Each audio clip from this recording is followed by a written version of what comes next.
어머니, 여기가 시외각이라 공기도 맑고 산세도 좋아서 요양하기엔 아주 그만인 곳이에요. 제가 어머니 건강 하나만 생각해서 밤낮으로 얼마나 발품을 팔아 알아본 줄 아시죠? 도심에 있는 답답한 병원들은 냄새도 나고 어머니 답답해서 못 견디실까봐 특별히 자연 속에 있는 최고급 시설로 모신 거예요. 여기서 맑은 공기 마시면서 푹 쉬고 계시면 저희가 주말마다 자주 찾아뵐게요. 건물 관리나 국밥집 신경은 이제 다 끄시고 그냥 편안하게 여생 즐기시면 돼요. 아셨죠? 그래, 우리 예쁜 며느리가 고생이 참 많다. 나 늙고 정신 깜빡거려서 짐만 되는데 이렇게 공기 좋은 곳까지 데려와주고 내가 무슨 복에 이런 호강을 누리는지 모르겠네. 국밥집 매상 떨어진다고 걱정할 것도 없고 아주 속이 시원하다. 아유, 어머니도 참. 짐이라니요, 섭섭하게. 당연히 저희가 모셔야죠. 의사 선생님도 치매 초기일수록 환경 변화가 중요하다고 하셨잖아요. 혼자 그 큰 건물 꼭대기층에 계시면 넘어지기라도 할까봐 제가 매일 밤 잠을 못 잤어요. 참 어머니. 복잡한 인감도장이나 통장, 그리고 건물 권리증 같은 건 제가 안방에서 미리 다 챙겨서 저희 집 금고에 안전하게 보관해 두었으니까 아무 걱정 마세요. 어머니 정신 깜빡하실 때 누가 훔쳐가기라도 하면 큰일이잖아요. 그쵸?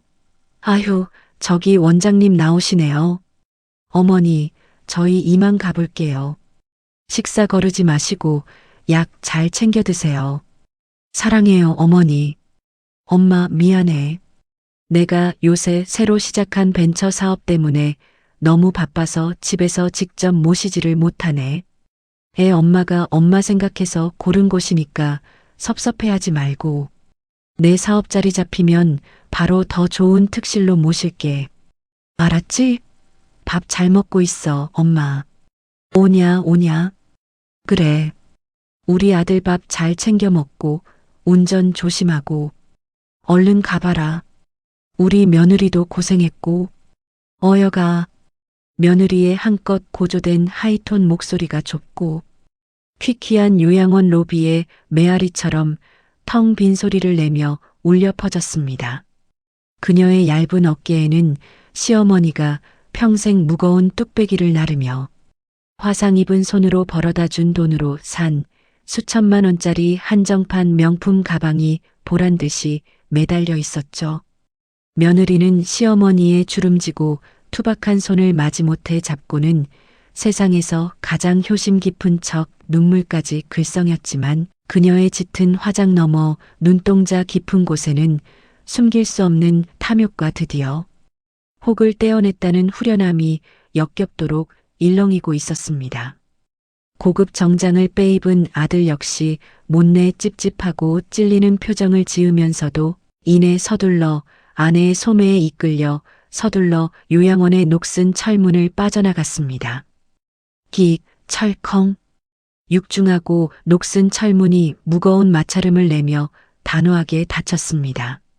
로비의 얼룩진 유리 창밖으로는 며느리와 아들이 타고 온 최고급 수입 세단이 흙먼지를 뽀얗게 일으키며 마치 쫓기는 짐승처럼 산길을 내달려 도망치는 모습이 적나라하게 보였습니다.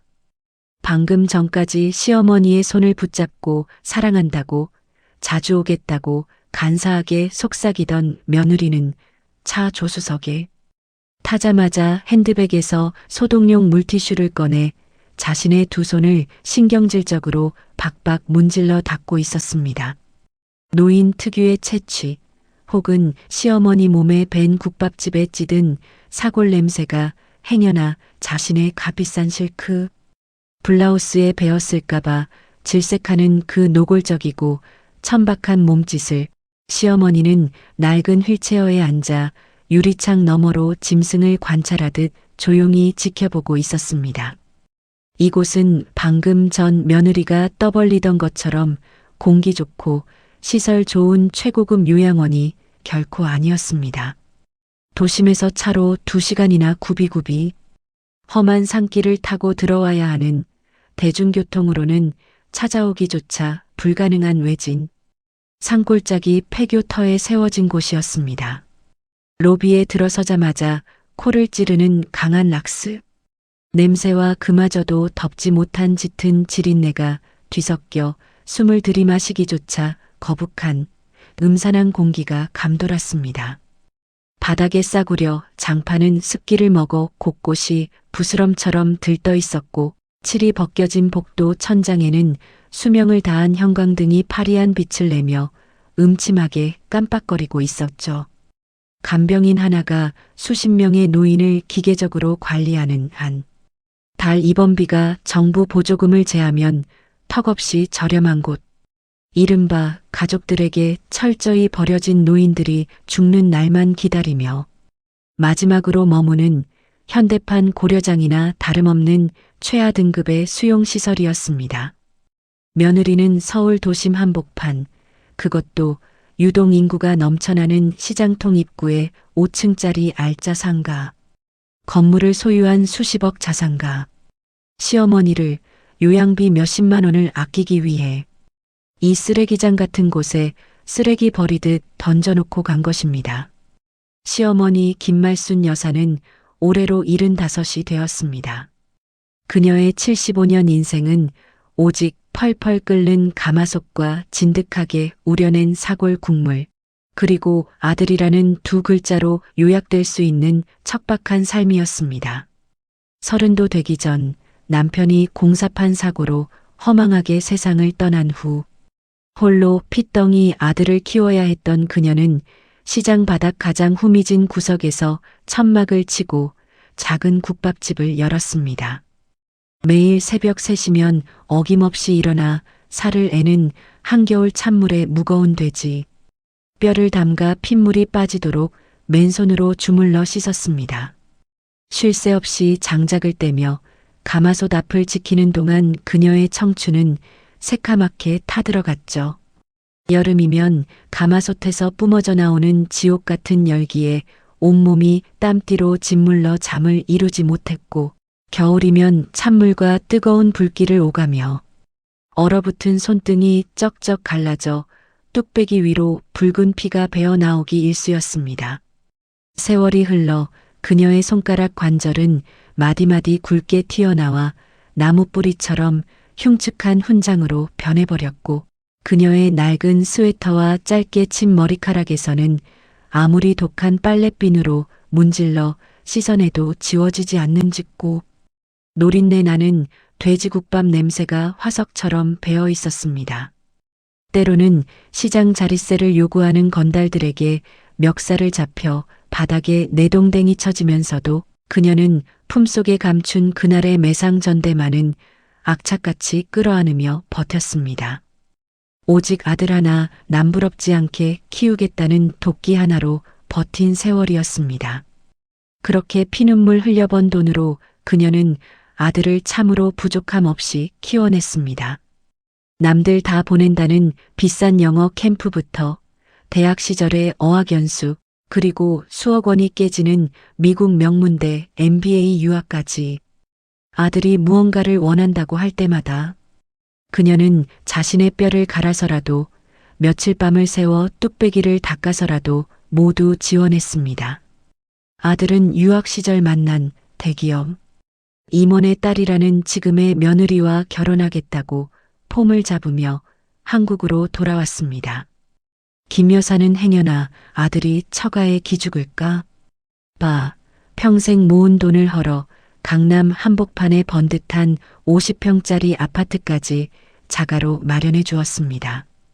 그리고 40년 넘게 한자리에서 억척스럽게 국밥을 판 돈을 차곡차곡 모아 마침내 5년 전 시장통 입구 노른자위 땅에 5층짜리 상가 건물을 올리는데 성공했습니다.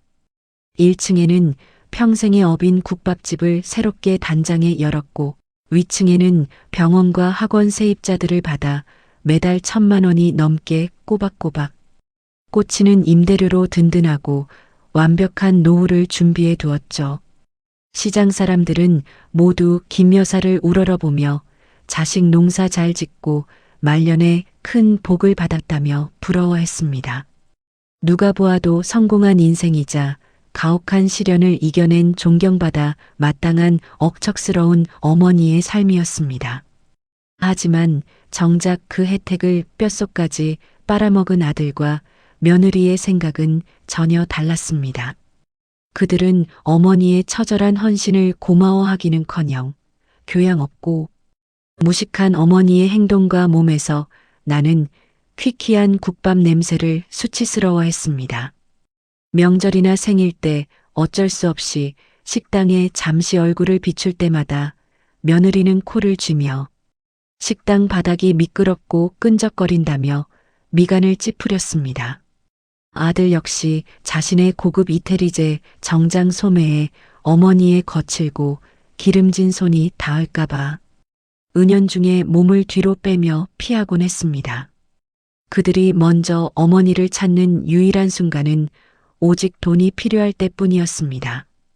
아들의 벤처 사업 자금이 막힌다며 수천만 원을 요구하고 며느리는 동네 엄마들 모임에서 기죽기 싫다며 외제차를 바꿔야 한다고 칭얼거렸습니다. 손주의 영어 유치원비가 올랐다. 해외 캠프를 보내야 한다며 숨 쉬듯 손을 내밀었고 김 여사는 그때마다 속에서 천불이 나면서도 묵묵히 은행에 가 통장을 열어주었습니다. 언젠가는 철이 들겠거니 자식 키워봐야 다 부질없다지만 그래도 내 배 아파 낳은 유일한 핏줄이니 내가 품고 안고 가야겠거니 생각하며 숱한 밤 서운함을 삼키고 또 삼켰습니다. 밑 빠진 독에 물을 붓는 심정이었지만 그래도 자신에게는 든든한 건물과 다달이 나오는 월세가 있으니 어떻게든 버틸 수 있다고 스스로를 위로했습니다. 그러던 어느 날이었습니다. 김 여사에게 하늘이 무너지는 듯한 청천벽력 같은 진단이 내려졌습니다. 최근 들어 자꾸만 물건 둔 곳을 잊어버리고 가스레인지 불을 켜놓고 냄비를 까맣게 태워 먹는 일이 잦아져 혹시나 하는 마음에 주방 이모의 손에 이끌려 찾은 대학병원에서였습니다. 알츠하이머 초기, 이른바 치매 판정을 받은 것입니다. 의사의 입에서 치매라는 무거운 단어가 떨어지는 순간 소식을 듣고 억지로 병원에 동행했던 며느리의 눈빛이 묘하게 번뜩이는 것을 김 여사는 결코 놓치지 않았습니다. 시어머니의 병환에 대한 슬픔이나 앞날에 대한 걱정은 단 한 줌도 섞이지 않은 마치 오랫동안 애타게 기다렸던 일생일대의 기회를 마침내 잡은 듯한 소름 끼치는 환희의 빛이었습니다. 그날 이후 며느리의 태도는 소름 돋을 정도로 180도 달라졌습니다. 그토록 더럽다며 질색하던 국밥집에 매일같이 출근 도장을 찍으며 살가운 며느리 척을 하기 시작했고 김 여사의 뇌 건강을 챙긴다며 출처도 모를 온갖 비싼 한약과 영양제를 사다 날랐습니다. 그리고는 틈만 나면 교묘하게 김 여사의 기억력과 판단력을 시험하며 건물의 등기권 리증과 인감도장, 주요 통장들과 비밀번호의 행방을 은근슬쩍 캐묻기 시작했습니다. 어머니가 치매 증상이 심해져서 정신을 완전히 놓으시기 전에 자식인 자신들이 그 막대한 재산을 안전하게 관리하고 지켜드려야 한다는 참으로 구역질 나는 명분이었죠. 김 여사는 며느리에 과장되고 역겨운 친절 뒤에 숨은 피비린내, 나는 검은 속내를 서서히 직감하기 시작했습니다. 평생을 산전수전 다 겪으며 거친 시장, 바닥에서 수많은 인간군상을 상대하며 살아온 그녀의 생존 본능과 직감은 아직 녹슬지 않았고 매섭도록 정확했습니다. 며느리의 더러운 본색은 생각보다 훨씬 빨리 그리고 완벽하게 드러났습니다.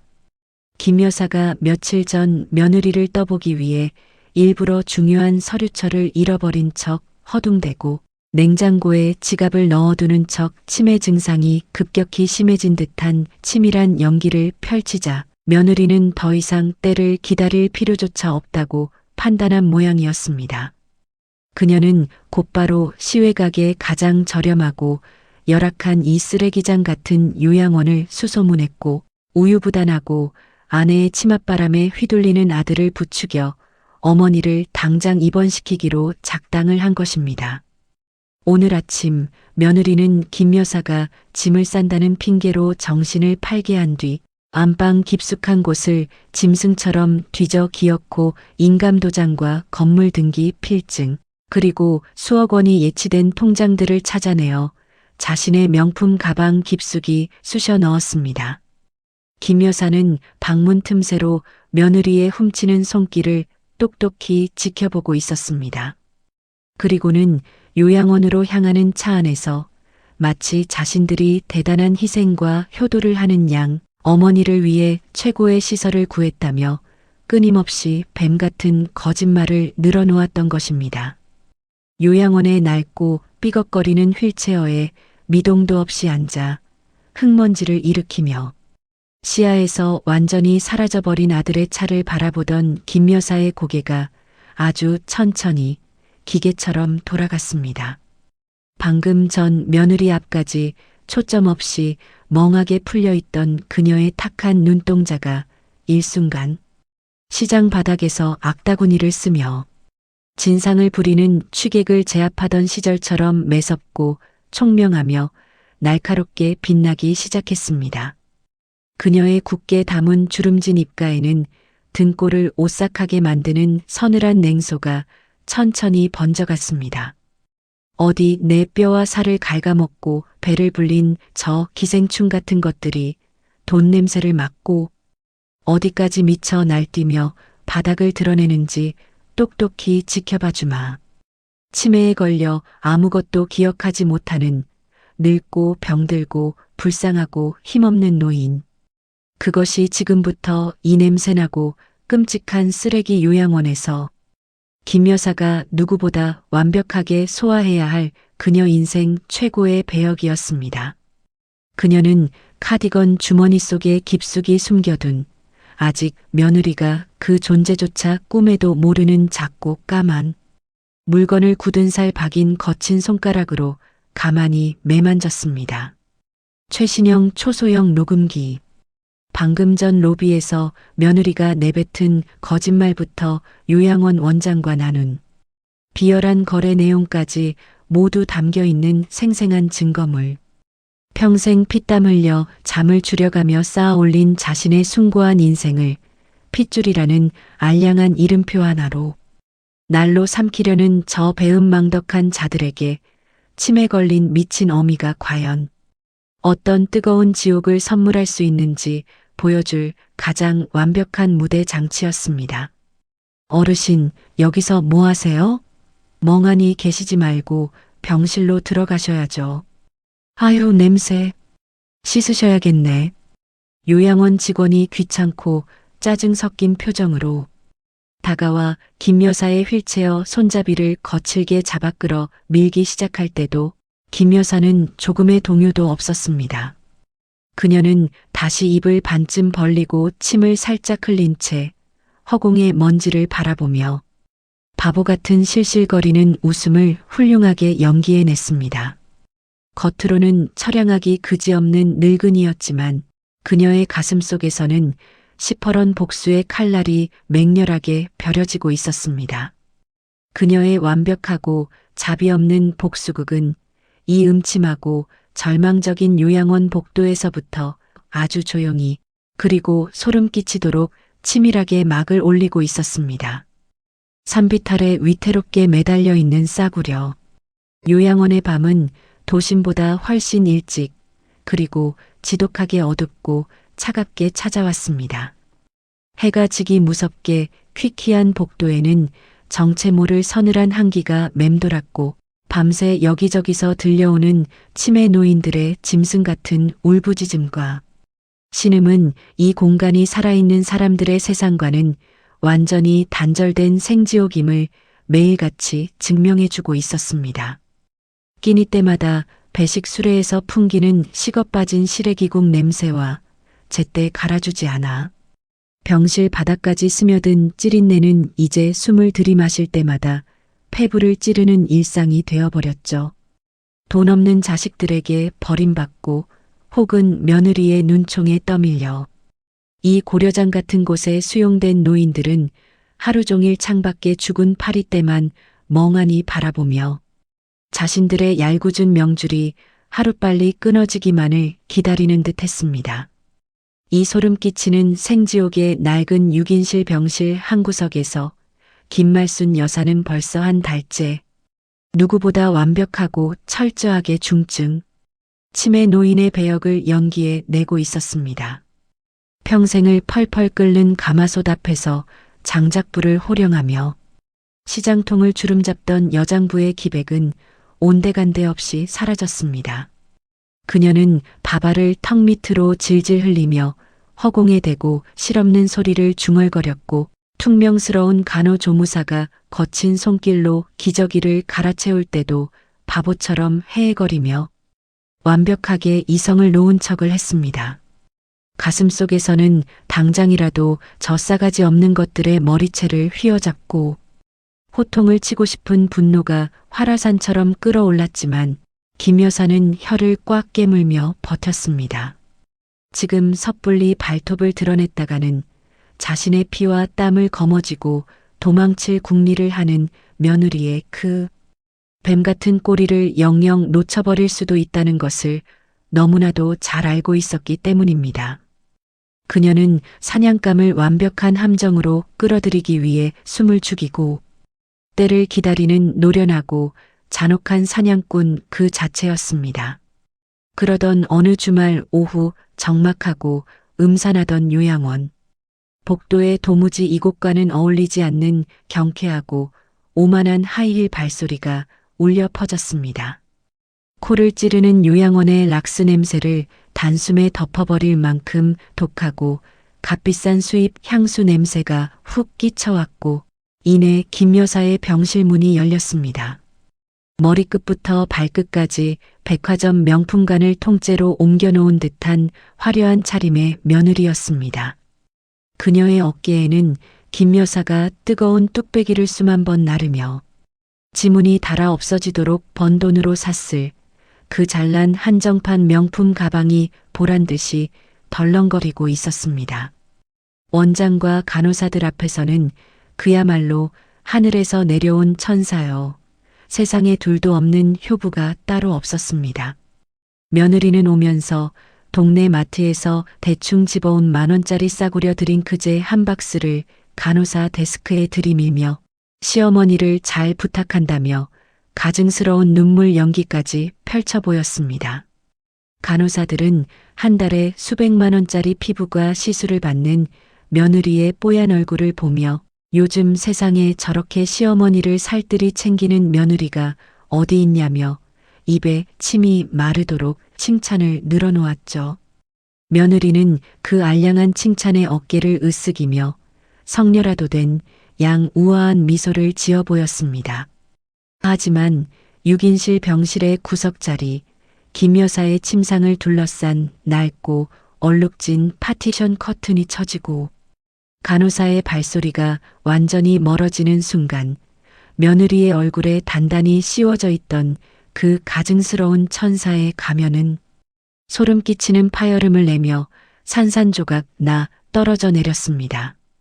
그녀의 눈꼬리는 한순간에 날카롭게 치켜 올라갔고 입술은 경멸과 혐오로 일그러졌습니다.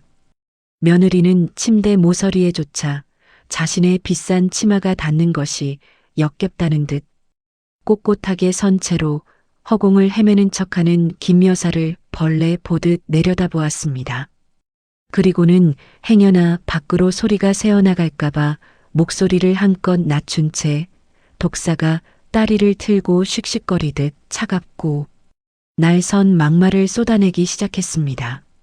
어머니, 나 누군지 알아요? 하긴 지 똥오줌도 못 가리고 질질 싸는 주제에 내 얼굴이 보이긴 하겠어? 아휴, 이 냄새. 썩은 고기 냄새가 나네. 내가 이래서 그 시궁창 같은 국밥집 근처에는 얼씬도 하기 싫었던 거라고요. 며느리의 입에서 나오는 말들은 인간이 입에 담을 수 있는 한계를 넘어선 지독한 패륜 그 자체였습니다. 며느리는 김 여사의 앙상한 어깨를 손가락 하나로 툭툭 밀치며 조롱을 이어갔습니다. 평생 자신을 떠받들던 시어머니가 이제는 아무런 반항도 하지 못하는 식물인간이나 다름없는 상태라고 맹신한 며느리는 그동안 숨겨왔던 자신의 더럽고 추악한 밑바닥을 여과 없이 드러내며 일종의 쾌감마저 느끼는 듯 했습니다. 어머니, 여기서 벽에 똥칠이나 하면서 가만히 숨만 쉬다 가세요. 그깟 돼지뼈다귀 고아서 만든 냄새나는 5층짜리 건물, 그거 들고 무덤까지 갈 거 아니잖아요? 어머니가 저번에 지갑 잃어버렸다고 난리 쳤을 때 제가 안방 뒤져서 인감이랑 권리증 다 찾아왔잖아요. 어찌나 꽁꽁 숨겨놨던지. 근데 어쩌나 이제 그 도장 내 손에 있는데 며느리는 자신이 치밀하게 세운 끔찍한 계획들을 어차피 치매 걸린 시어머니는 단 한 줄도 기억하지 못할 것이라는 얄팍한 오만함에 취해 자랑하듯 불어대기 시작했습니다. 이미 그녀는 아들을 구워 삶아 건물을 처분할 준비를 마친 상태였습니다. 며느리의 입에서 나오는 계획은 치밀하고 악랄했습니다. 어차피 어머니는 정신을 놓았으니 위임장 하나 가짜로 만드는 건 일도 아니며 시장 재개발을 노리는 악덕업자에게 건물을 시세보다 조금 싸게 넘겨버리고 그 돈을 현찰로 챙겨 당장 다음 달에 하와이로 온 가족이 이민을 떠나겠다는 참으로 기가 막힌 청사진이었죠. 그 등신 같은 그이도 참 문제예요. 지 엄마 불쌍하다고 그래도 요양원 특실로는 옮겨줘야 하는 거 아니냐고 찔찔 짜길래 제가 아주 코웃음을 쳐줬죠. 당장 건물 팔아서 내 통장에 꽂아 넣지 않으면 이혼장 던져버리고 애들 데리고 미국 가버리겠다고 소리 지르니까 그제야 깨갱하면서 도장 찍는 거 동의하더라고요.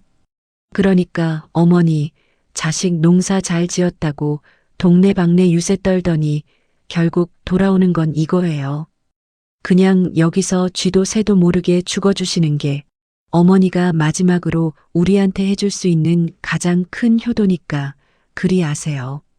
가슴을 후벼 파는 날카로운 비수 같은 말들이 쉴 새 없이 쏟아지는 내내 김 여사는 겉으로는 여전히 초점 없는 탁한 눈으로 허공의 파리를 쫓는 신용을 하며 실실 웃고 있었습니다.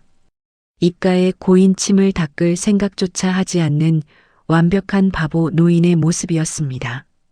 그러나 며느리는 꿈에도 상상하지 못하고 있었습니다. 그녀의 시선이 닿지 않는 김 여사의 두꺼운 카디건 주머니 속에서 김 여사의 굳은 살 박인 투박한 손가락이 꽉 쥐고 있는 작은 물건의 정체를 말입니다.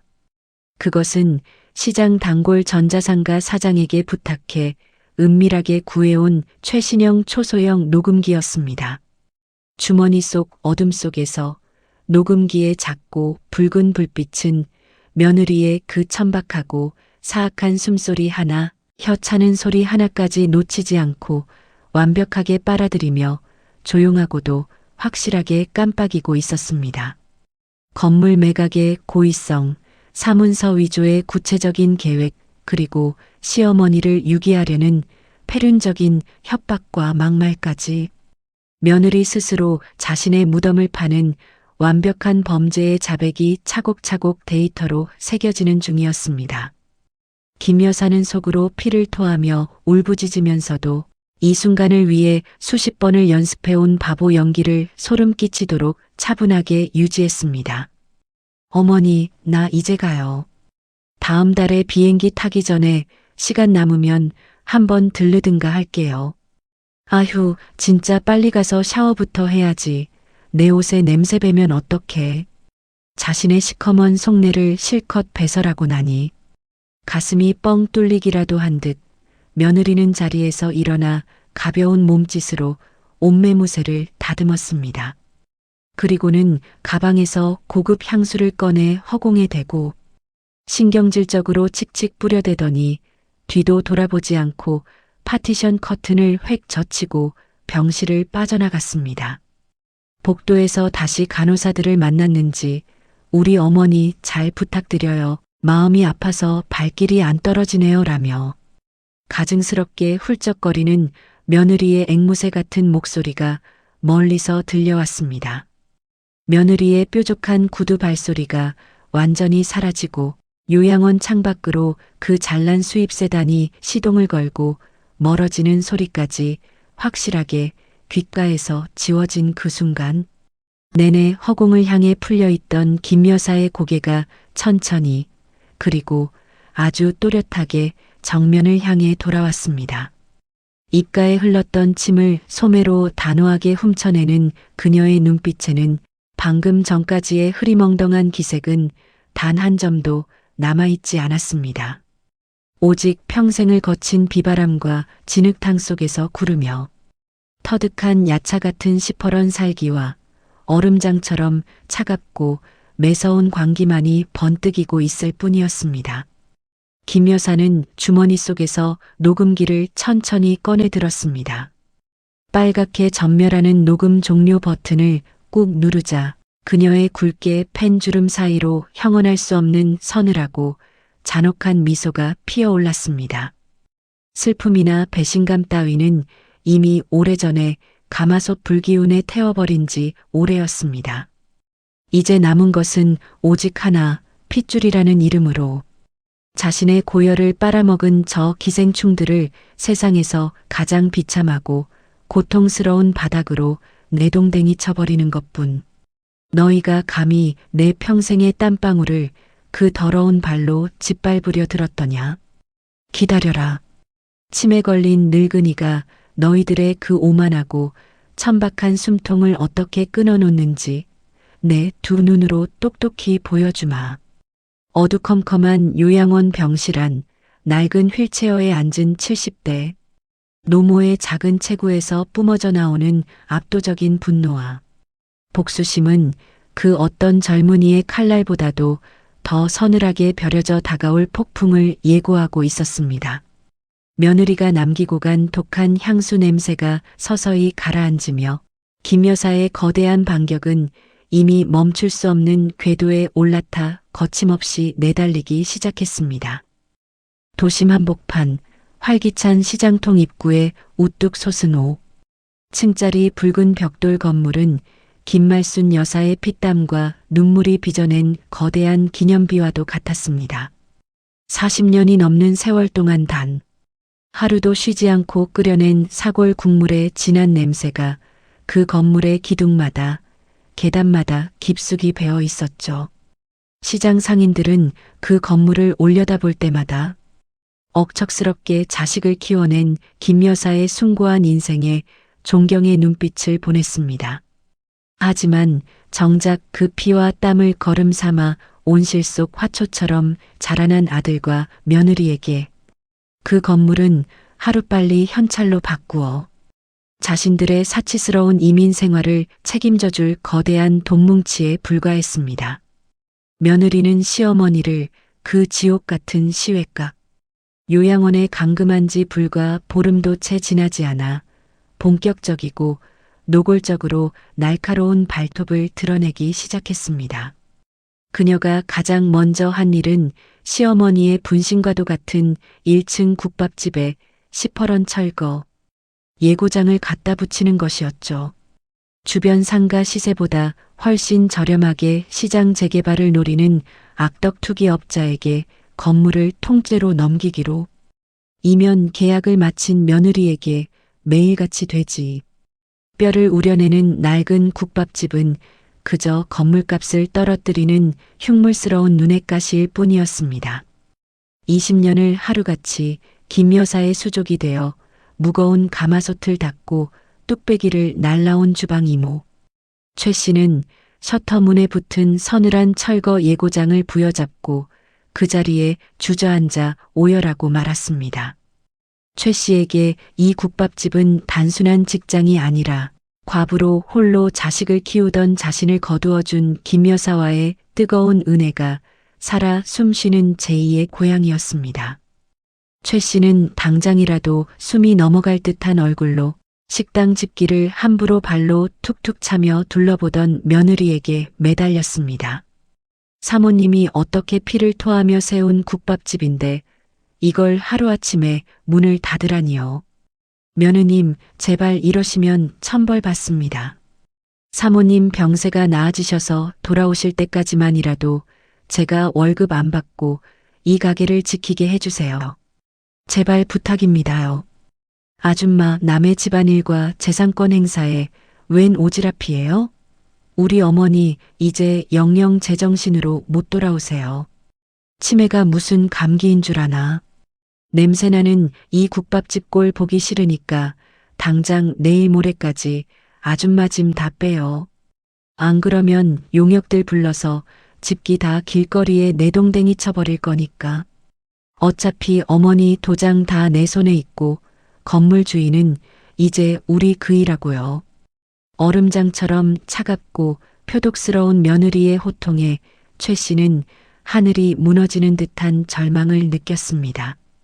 평생을 뒷바라지한 아들 내외가 늙고 병든 시어머니를 내다버린 것도 모자라 평생의 업적마저 무참히 짓밟으려 한다는 사실에 가슴을 치며 통곡했죠. 최 씨는 그 길로 앞치마를 벗어던지고 시외버스 3번을 갈아타며 험하고 가파른 산길을 걸어 기어코 김 여사가 갇혀있는 끔찍한 요양원을 찾아갔습니다. 코를 찌르는 락스 냄새와 노인들의 신음이 메아리치는 요양원. 복도 끝 낡은 휠체어에 멍하니 앉아있는 김 여사를 발견한 최 씨는 그대로 바닥에 무릎을 꿇으며 엉엉 울음을 터뜨렸습니다. 불과 한 달 전만 해도 시장 바닥을 호령하던 호랑이 같던 사모님이 초점 없는 탁한 눈동자로 입가에 침을 흘리며 허공을 바라보고 있는 끔찍한 모습은 참혹하기 그지없었죠. 최 씨는 김 여사의 앙상하고 거친 손을 덥석 부여잡고 눈물로 얼굴을 비비며 절규했습니다. 사모님, 아이고, 우리 불쌍한 사모님. 도대체 여기가 어디라고 이런 짐승 우리 같은 데 갇혀 계셔요. 사모님, 제발 정신 좀 차려보세요. 지금 아드님이랑 며느리가 미쳐 돌아가요. 저 금쪽 같은 건물 다 팔아치우고 외국으로 도망간대요. 평생 뼈 빠지게 고생한 우리 사모님은 어쩌라고 저 천하의 몹쓸 것들이 집을 팔아요. 사모님, 제발 저 좀 알아보셔요. 예. 최 씨의 창자가 끊어지는 듯한 피눈물 섞인 절규가 요양원 복도를 구슬프게 울렸습니다. 그녀의 뜨거운 눈물이 김 여사의 차갑게 식은 손등 위로 뚝뚝 떨어져 내렸죠. 그 순간 치매에 걸려 아무것도 모르는 바보.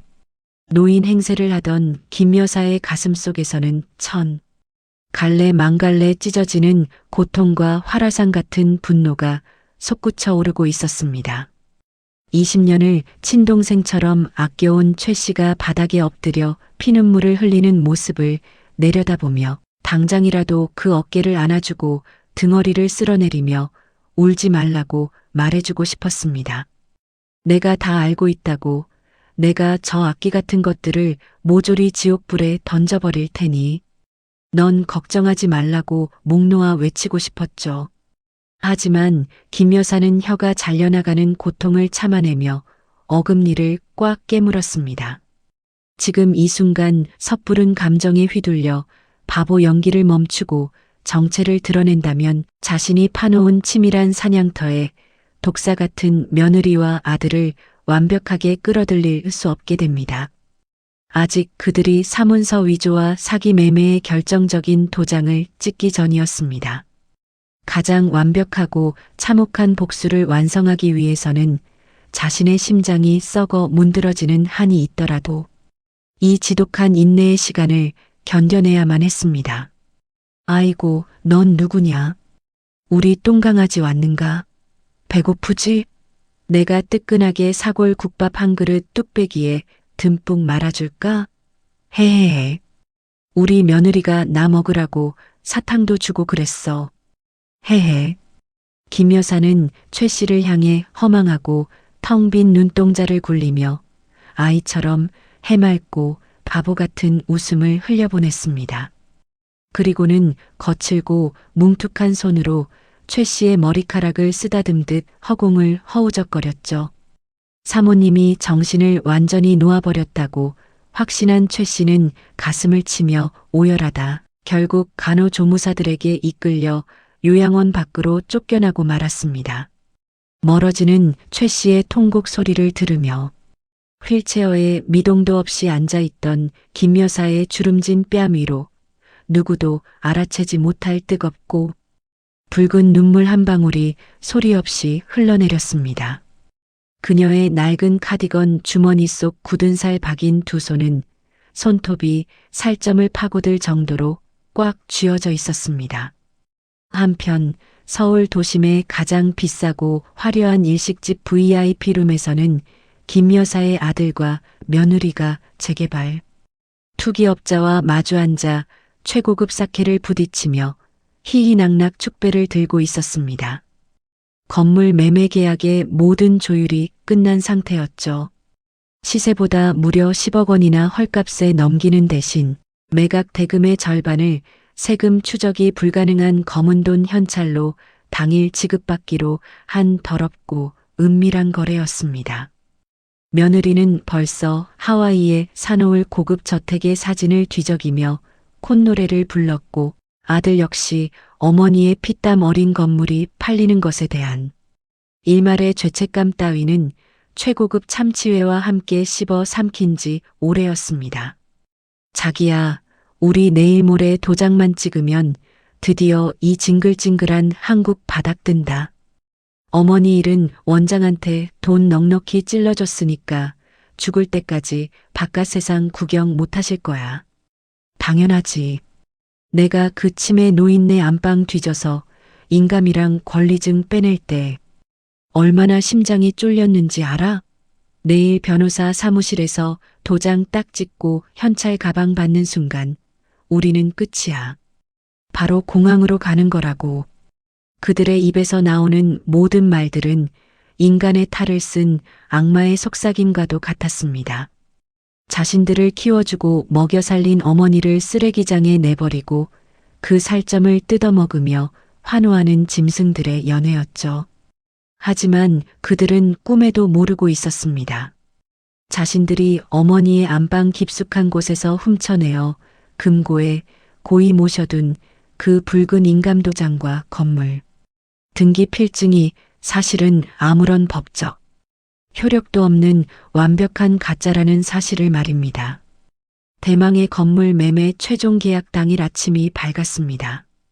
강남의 으리으리한 대형 로펌 변호사 사무실 앞 마치 세상을 다 가진 정복자처럼 최고급 명품으로 온몸을 치장한 아들과 며느리가 오만한 걸음걸이로 들어섰습니다.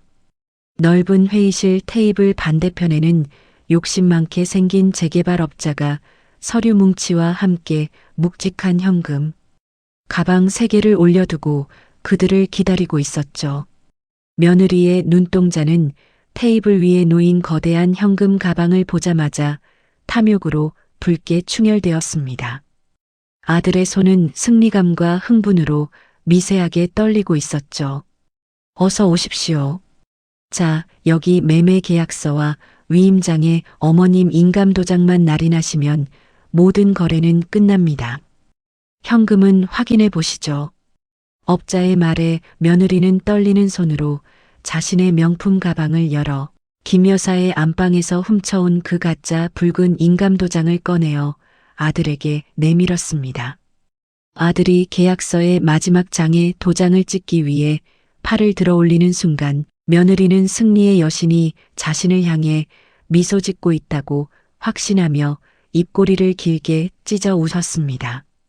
하지만 바로 그 찰나 변호사 사무실의 두꺼운 떡갈나무 문이 바깥에서부터 부서질 듯 거칠게 열어젖혀졌습니다.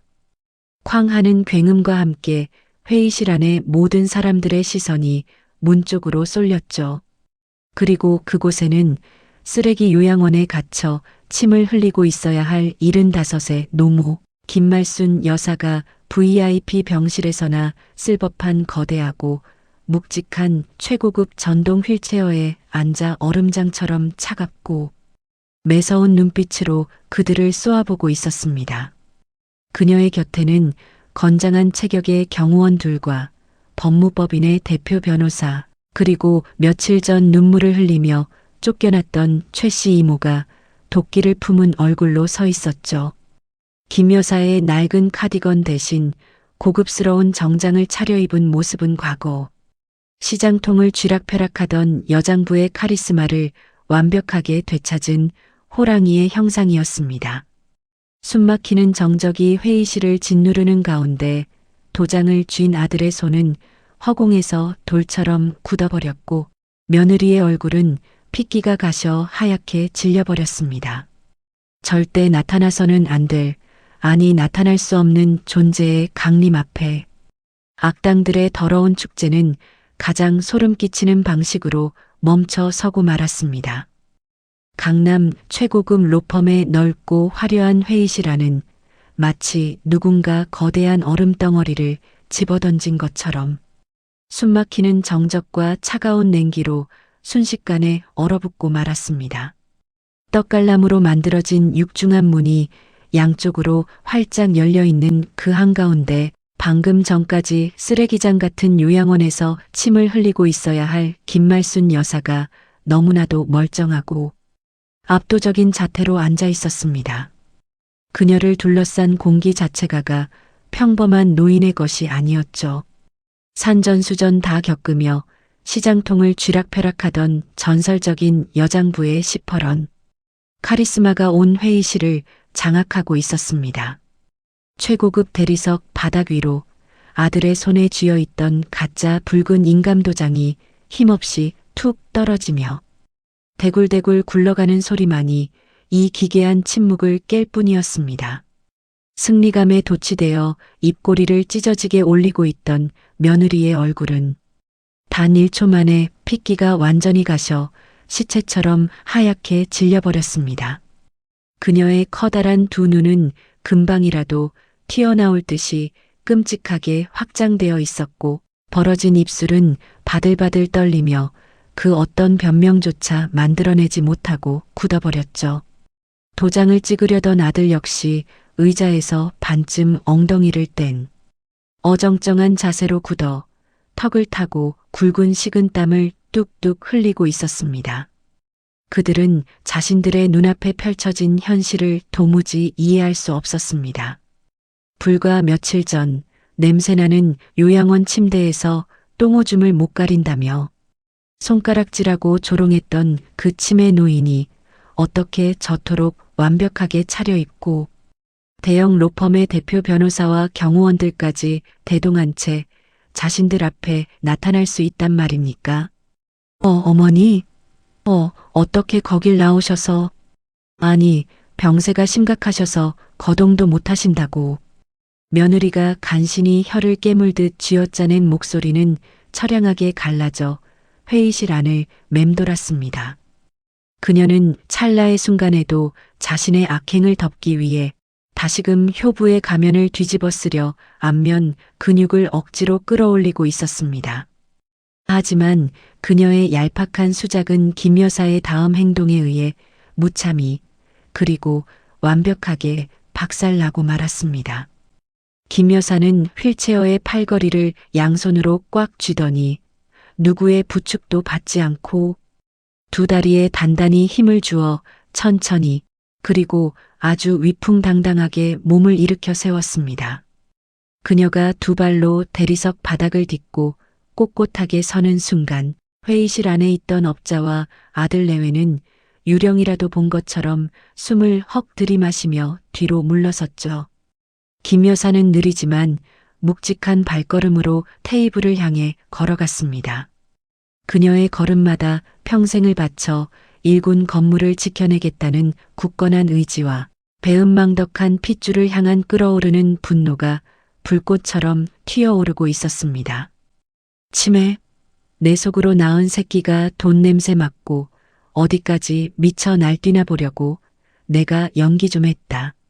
왜 늙은 어미가 냄새나는 요양원 구석에서 벽에 똥칠이나 하다가 되져주길 바랐는데 이렇게 멀쩡하게 살아서 걸어 들어오니 아쉬워서 미치겠느냐? 김 여사의 호통은 천둥번개처럼 회의실을 쩌렁쩌렁 울렸습니다.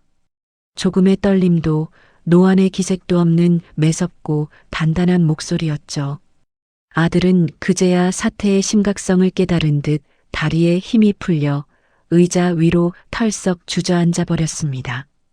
며느리는 사시나무 떨듯 온몸을 떨며 뒷걸음질을 치다 급기야 벽에 등을 부딪히고 말았습니다. 어머니가 처음부터 끝까지 모든 것을 알고 연기했다는 사실, 자신들의 그 추악하고 더러운 민낯을 어머니가 전부 꿰뚫어 보고 있었다는 그 끔찍한 공포가 그녀의 숨통을 조여왔습니다. 테이블 앞에 선 김 여사는 매서운 눈초리로 헐값에 건물을 넘겨받으려던 재개발 업자를 쏘아보았습니다.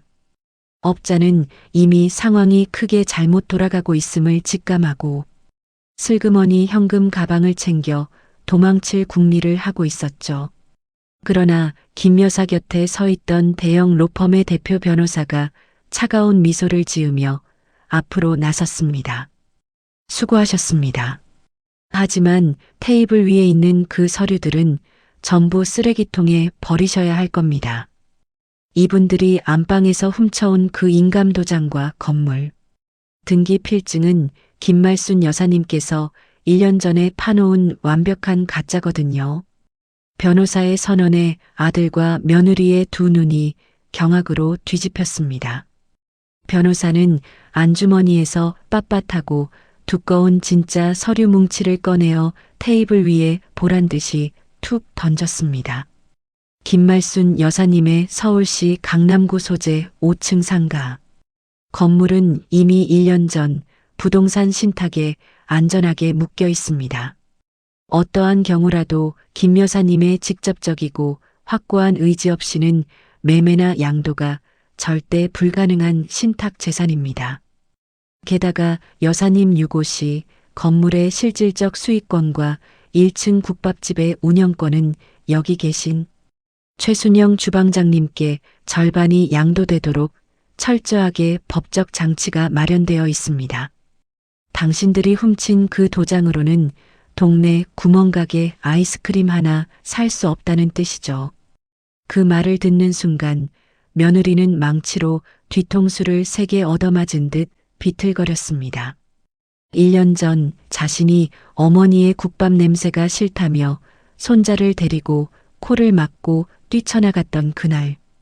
이미 시어머니는 자식들의 썩어 빠진 신보를 꿰뚫어보고 자신의 목숨 같은 건물을 지키기 위해 만반의 준비를 끝마쳤던 것입니다. 자신들이 치밀하게 계획했다고 믿었던 요양원 감금과 건물 매각, 사기극이 사실은 시어머니가 파놓은 거대한 사냥터의 더 뒤에서 춤을 춘 꼴이라는 것을 깨달은 며느리는 수치심과 절망감에 비명조차 지르지 못했습니다. 국밥집 이모 최 씨는 자신에게까지 그런 깊은 은혜를 베풀어둔 김 여사의 마음에 오열하며 두 손을 모으고 눈물을 쏟아내고 있었습니다. 어머니, 저희가 잘못했습니다. 제가 요새 사업이 너무 힘들어서 눈이 뒤집혔었나 봐요. 다 이 사람, 이 여자가 어머니 요양원에 모시자고 부추긴 겁니다. 저는 말렸어요, 어머니. 궁지에 몰린 아들은 그제야 바닥에 무릎을 꿇고 양손을 싹싹 비비며 비열한 본성을 드러냈습니다.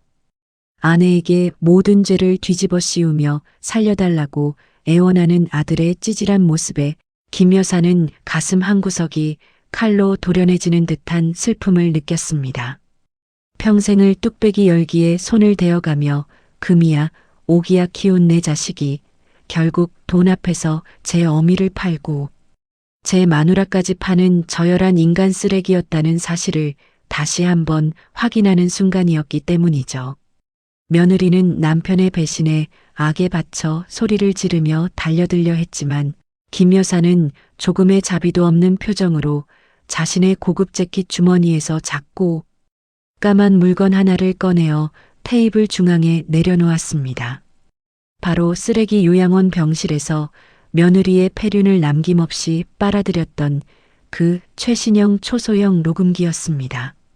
김 여사가 거친 손가락으로 재생 버튼을 누르자 회의실의 무거운 공기를 찢고 며느리의 앙칼지고 도끼 어린 목소리가 생생하게 울려 퍼지기 시작했습니다. 어머니, 여기서 벽에 똥칠이나 하면서 가만히 숨만 쉬다 가세요. 그깟 돼지뼈다귀 고아서 만든 냄새나는 5층짜리 건물, 그거 들고 무덤까지 갈 거 아니잖아요? 당장 건물 팔아서 내 통장에 꽂아 넣지 않으면 이혼장 던져버리고 애들 데리고 미국 가버리겠다고 소리 지르니까 그제야 깨갱하면서 도장 찍는 거 동의하더라고요. 그러니까 어머니 그냥 여기서 쥐도 새도 모르게 죽어주시는 게 마지막으로 우리한테 해줄 수 있는 가장 큰 효도니까 그리 아세요. 소름 끼치는 녹음 파일이 로펌 회의실에 쩌렁쩌렁하게 울려 퍼지는 동안 재개발업자는 자신도 이 사기극의 공범으로 엮일까? 두려워 안색이 흑빛이 되어 서류를 주섬주섬 챙기고 있었습니다.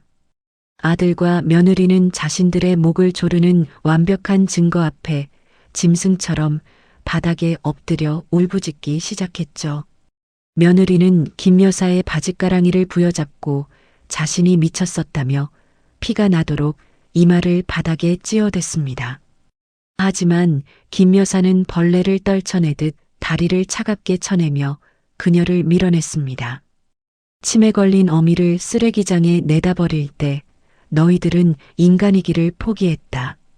내가 평생을 길바닥에서 피를 토하며 번 돈을 훔쳐서 해외로 도망가려 한 죄, 내 이름을 팔아 사기꾼들과 뒷거래를 하려 한 죄.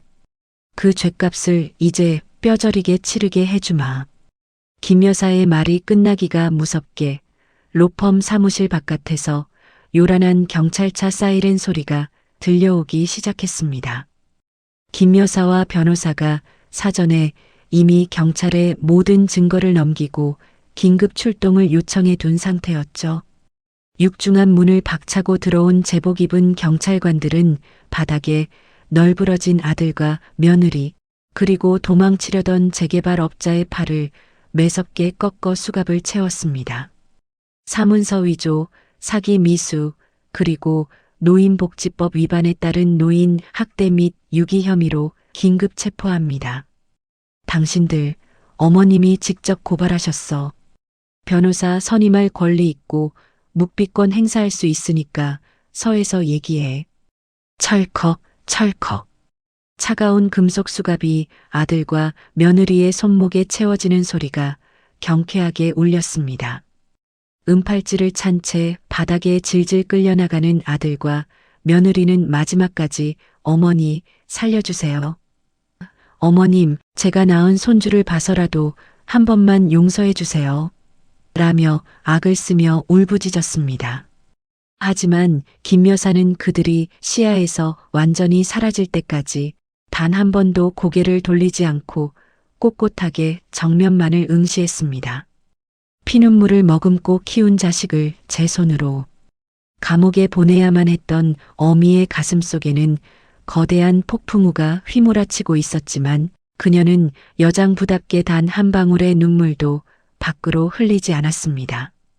평생을 바친 숭고한 모정을 돈으로 짓밟으려 했던 악당들을 향한 가장 통쾌하고도 가장 서글픈 복수가 완벽하게 쐐기를 박는 순간이었습니다. 차갑고 삭막한 강남의 어느 경찰서 취조실. 불과 몇 시간 전만 해도 최고급 로펌 회의실에서 수십억 원짜리 돈방석에 앉을 꿈에 부풀어 있던 아들과 며느리는 이제 싸늘한 철제, 의자에 나란히 앉아 참혹한 현실을 마주하고 있었습니다. 두 사람의 손목을 옥죄고 있는 은빛 수갑은 그들이 저지른 끔찍한 폐륜의 무게만큼이나 차갑고 무거웠죠. 허름한 요양원 냄새가 밴다며 시어머니를 벌레 취급했던 며느리의 최고급 실크, 블라우스는 체포되는 과정에서 흉하게 구겨지고 찢어져 있었고 명품 구두 한 짝은 어디론가 벗겨져 나간 채 맨발로 바닥을 딛고 있는 꼴이 처량하기 짝이 없었습니다. 아들 역시 땀과 눈물로 범벅이 된 얼굴을 푹 숙인 채 덜덜 떨리는 다리를 주체하지 못하고 있었습니다.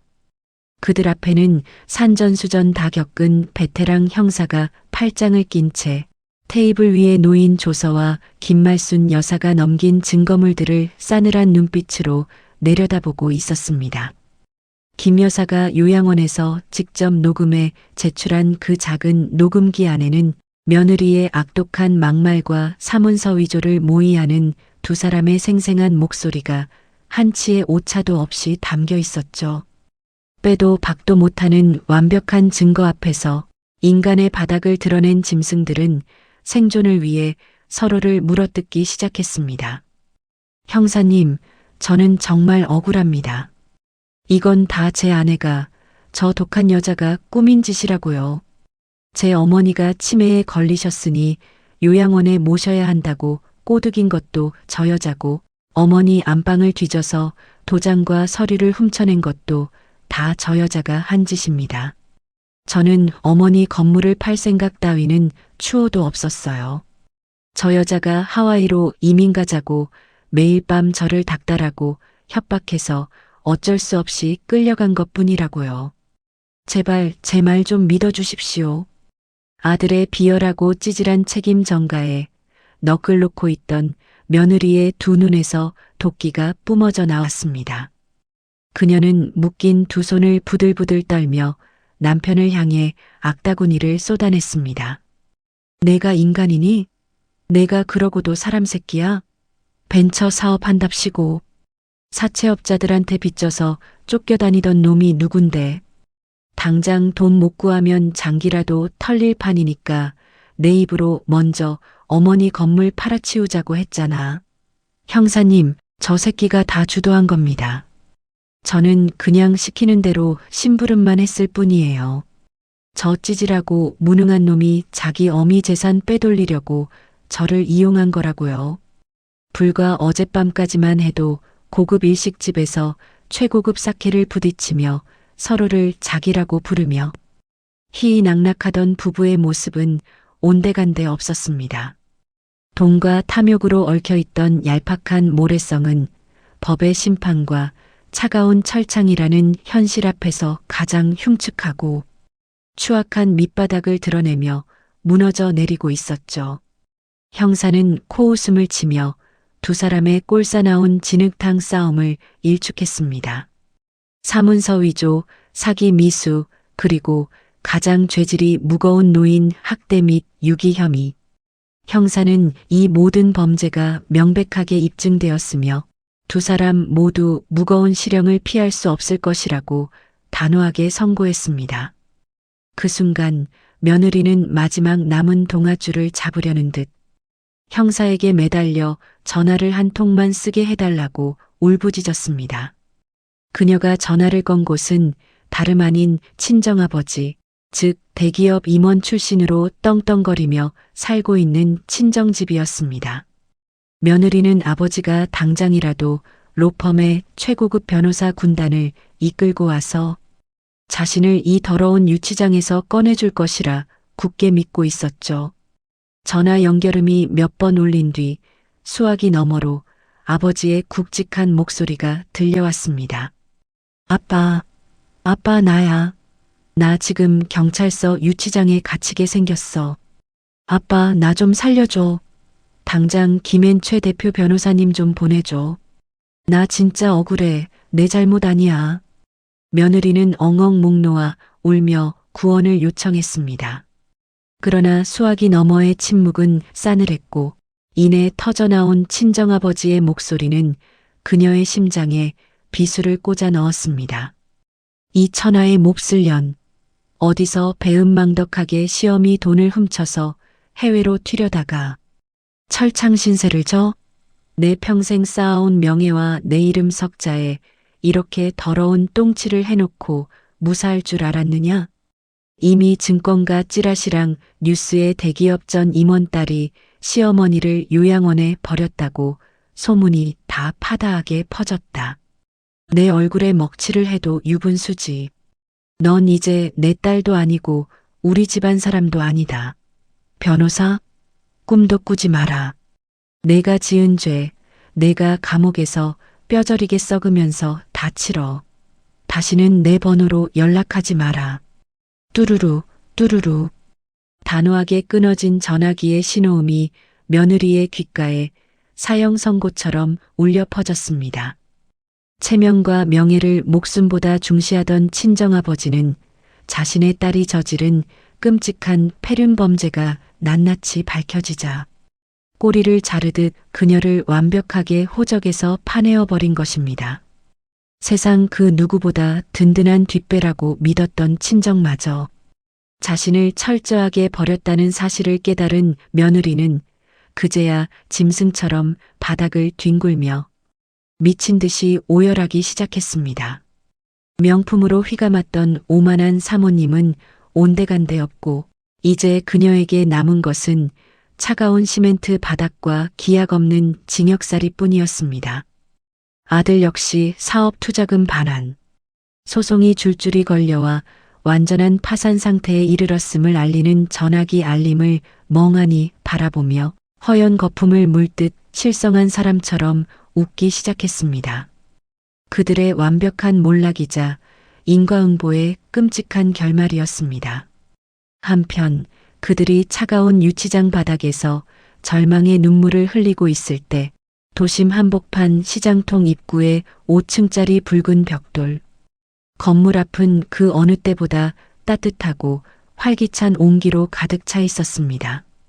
요양원이라는 끔찍한 지옥에서 무사히 살아 돌아온 김말순 여사를 맞이하기 위해 시장, 상인들이 하던 장사마저 멈추고 모두 거리로 쏟아져 나와 열렬한 박수와 환호를 보내고 있었기 때문입니다. 과일가게 최씨 아저씨, 떡집 박 할머니, 그리고 건어물 상회의 젊은 총각까지 수십 년을 함께 동고동락하며 서로의 눈물과 땀을 닦아주었던 진짜 이웃들이 김 여사의 귀환을 진심으로 축하하고 있었습니다. 그들은 폐륜을 저지른 자식놈들의 이야기를 전해 듣고는 자기 일처럼 분노하며 욕을 퍼부어 주었고 김 여사의 굳은 살 박인 두 손을 번갈아 잡으며 험한 고생을 이겨낸 여장부의 귀환에 뜨거운 눈물을 흘렸습니다.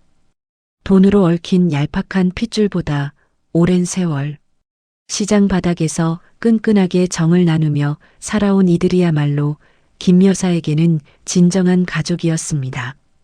수많은 사람들의 환대를 받으며 김 여사가 가장 먼저 발걸음을 옮긴 곳은 자신의 목숨이자 영혼과도 같은 건물 1층의 국밥집이었습니다. 굳게 닫혀있던 철제 셔터 문이 시원한 소리를 내며 위로 감겨 올라가자 익숙하고도 포근한 사골 냄새가 훅 끼쳐오며 그녀의 코끝을 맴돌았습니다. 주방 안쪽에서는 며칠 전 요양원 복도에서 피눈물을 흘리며 쫓겨났던 주방 이모 최 씨가 앞치마를 질끈 동여맨 채 펄펄 끓는 대형 가마솥 앞을 든든하게 지키고 있었죠. 사모님, 우리 사모님 오셨습니까? 어서 이리 와서 앉으셔요. 제가 우리 사모님 오시면 제일 먼저 대접해 드리려고 어젯밤부터 잠 한숨 안 자고 뼈를 고아놨습니다. 시장하시죠? 조금만 기다리셔요. 최 씨의 얼굴에는 세상을 다 얻은 듯한 환한 미소와 감격의 눈물이 뒤범벅되어 있었습니다. 그녀는 가장 깨끗하고 큰 뚝배기에 진하고 뽀얀 사골 국물을 듬뿍 퍼 담고 김 여사가 평소 좋아하던 야들야들한 머리고기를 뚝배기가 넘치도록 가득 올려 한 상을 차려내왔습니다. 김모락모락 피어오르는 국밥 위에는 송송 썬 대파가 파릇파릇하게 얹혀 있었고 간 무침 매콤한 겉절이 김치가 곁들여져 완벽한 한 상이 완성되었습니다. 김 여사는 시장통의 낡은 나무 탁자에 앉아 눈앞에 놓인 따끈한 국밥 한 그릇을 말없이 내려다보았습니다. 숟가락을 집어든 그녀의 투박한 손이 가늘게 떨리고 있었죠. 뽀얀 국물을 한 숟갈 떠서 천천히 입안으로 밀어넣는 순간 뜨거운 온기가 식도를 타고 내려가며 지난 보름 동안 끔찍한 요양원에서 겪었던 차갑고 잔혹한 기억들을 서서히 녹여내리기 시작했습니다. 맛이 참 달구나. 내가 끓여준 국밥이 세상에서 제일 달고 뜨끈해. 그 한마디를 내뱉는 순간 김 여사의 깊게 팬 주름 사이로 그동안 꾹꾹 눌러 참아왔던 뜨거운 눈물 한 방울이 툭 하고 떨어져 뚝배기 안으로 스며들었습니다. 독사 같은 며느리의 모진 막말을 견뎌낼 때도 가짜 도장을 찍으려는 아들의 배신을 두 눈으로 목격할 때도 심지어 내 배 아파 낳은 자식의 손목에 차가운 수갑이 채워지는 순간에도 결코 흘리지 않았던 눈물이었습니다. 썩은 살은 도려내야만 살 수 있다고 스스로를 수백 번 다독이며 잔혹한 복수의 칼날을 휘둘렀지만 결국 제 손으로 하나뿐인 핏줄을 감옥에 보낸 어미의 가슴. 한 구석은 이미 새카맣게 타들어가 제가 되어버린 후였습니다. 세상 그 어떤 부모가 자식의 파멸을 보며 진심으로 기뻐할 수 있겠습니까? 이 통쾌하고도 완벽한 사이다 복수극의 이면에는 평생을 자식 하나만을 바라보며 헌신했던 한 늙은 어머니의 처절하고 뼈아픈 눈물이 짙게 깔려 있었던 것입니다. 최 씨는 그런 김 여사의 마음을 누구보다 잘 안다는 듯 말없이 다가와 그녀의 굽은 등허리를 따뜻한 손으로 조용히 쓸어내려 주었습니다. 사모님, 이제 아무 걱정 마셔요. 제가 죽는 날까지 사모님 곁에서 가족처럼, 친동생처럼 평생 모시며 이 가게를 지킬 테니까요. 최 씨의 묵직하고 진심 어린 위로에 김 여사는 말없이 고개를 끄덕이며 연거푸 국밥을 들이켰습니다. 눈물 젖은 국밥 한 그릇은 그녀가 지나온 모진 세월을 위로하는 유일한 명약이었습니다. 바깥에서는 늦은 오후의 햇살이 시장통을 따스하게 황금빛으로 물들이고 있었고 펄펄 끓는 가마솥의 하얀 김은 김 여사의 새로운 내일을 축복하듯 힘차게 피어오르고 있었습니다. 계절이 바뀌어 매서운 찬바람이 옷깃을 파고들던 어느 늦가을의 아침, 서울중앙지방법원의 무겁고 엄숙한 법정 안에는 숨막히는 긴장감이 맴돌고 있었습니다. 오늘은 천륜을 저버리고 시어머니의 전 재산을 가로채 해외로 도주하려 했던 그 파렴치한 아들과 며느리에 대한 1심 최종 선고 공판이 열리는 날이었습니다. 방청석 맨 앞자리에는 김말순 여사가 흐트러짐 없는 단정한 검은색 정장 차림으로 꼿꼿하게 허리를 펴고 앉아 있었습니다.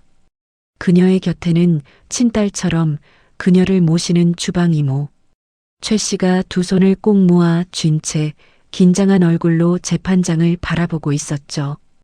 끼익 하는 소리와 함께 피고인 대기실의 문이 열리고 교도관들의 인솔하에 두 명의 피고인이 법정 안으로 걸어 들어왔습니다. 불과 몇 달 전만 해도 강남의 최고급 백화점 VIP 라운지를 제 집 드나들듯 하며 명품을 휘감고 거들먹거리던 그 오만방자했던 부부의 모습은 이제 흔적조차 찾아볼 수 없었습니다. 두 사람 모두 빛바랜 연두색 미결수용 수의를 입고 있었고 가슴팍에는 이름 대신 커다란 수임번호가 붉게 박혀 있었습니다. 특히 며느리의 몰골은 처참하기 그지없었습니다.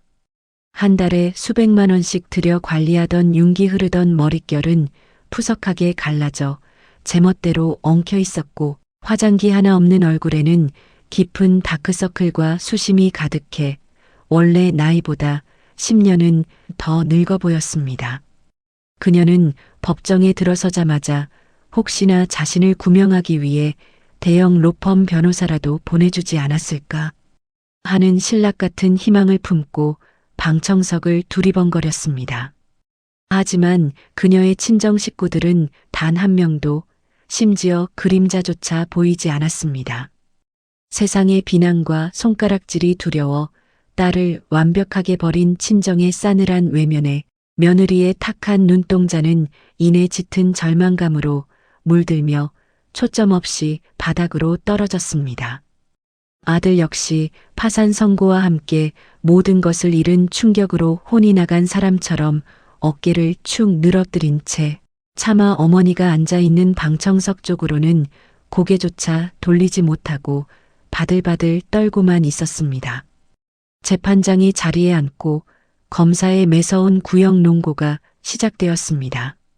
검사는 피고인들이 고령의 모친이 치매 판정을 받은 것을 기화로 보호하고 부양해야 할 막중한 책임은 내팽개친 채 가장 열악한 시설에 유기했다고 목소리를 높였습니다.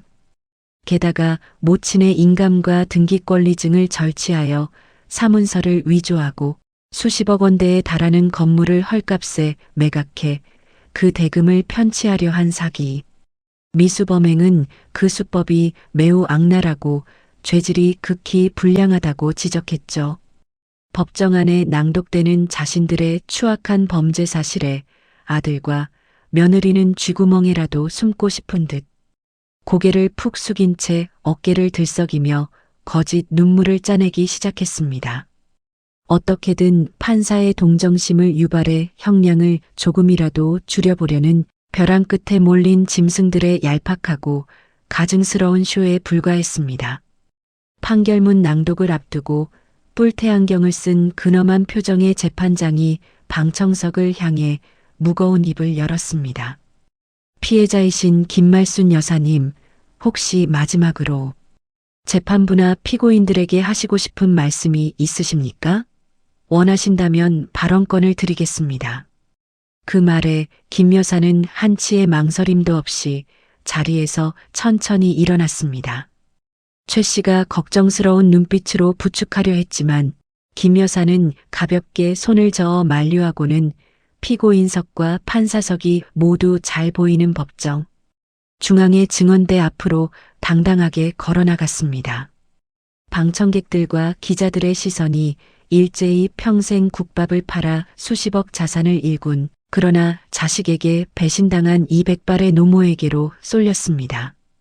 아들과 며느리는 어머니의 입에서 혹시라도 그래도 내 자식이니 선처해달라는 말이 나오지 않을까 하는 알량한 기대를 품고 숨을 죽였습니다.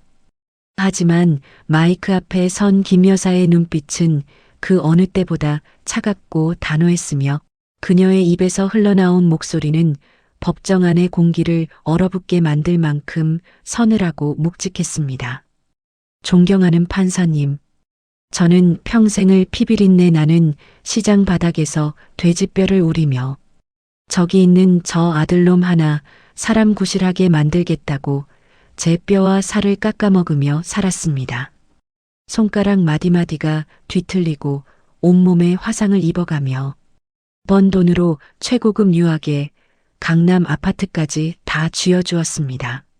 하지만 저것들이 제게 돌려준 것은 냄새나고 더럽다는 멸시와 저를 산골짜기 쓰레기장 같은 요양원에 내다버리고 제 평생의 고열이 담긴 건물을 팔아치우려 한 끔찍한 패륜이었습니다. 김 여사의 한 맺힌 목소리가 법정에 울려 퍼지자 방청석 곳곳에서 안타까운 탄식과 함께 훌쩍이는 소리가 새어나오기 시작했습니다. 그녀는 피고인석에서 고개를 쳐박고 있는 아들과 며느리를 향해 매섭게 손가락을 들어 올렸습니다. 저것들은 제가 치매에 걸려 아무것도 모르는 바보 노인네인 줄 알고 제 앞에서 저를 조롱하며 건물을 팔아 하와이로 도망가 영원히 저를 유기하겠다는 계획을 신나게 떠벌렸습니다. 그 모든 끔찍한 말들이 제 가슴에 수만 개의 대못으로 박혔습니다.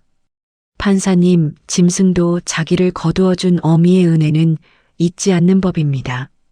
하물며 인간의 탈을 쓰고 천륜을 짓밟은 저 악기들에게 핏줄이라는 이유로 관용을 베푼다면 이 세상 천지에 어떤 부모가 마음 놓고 늙어갈 수 있겠습니까?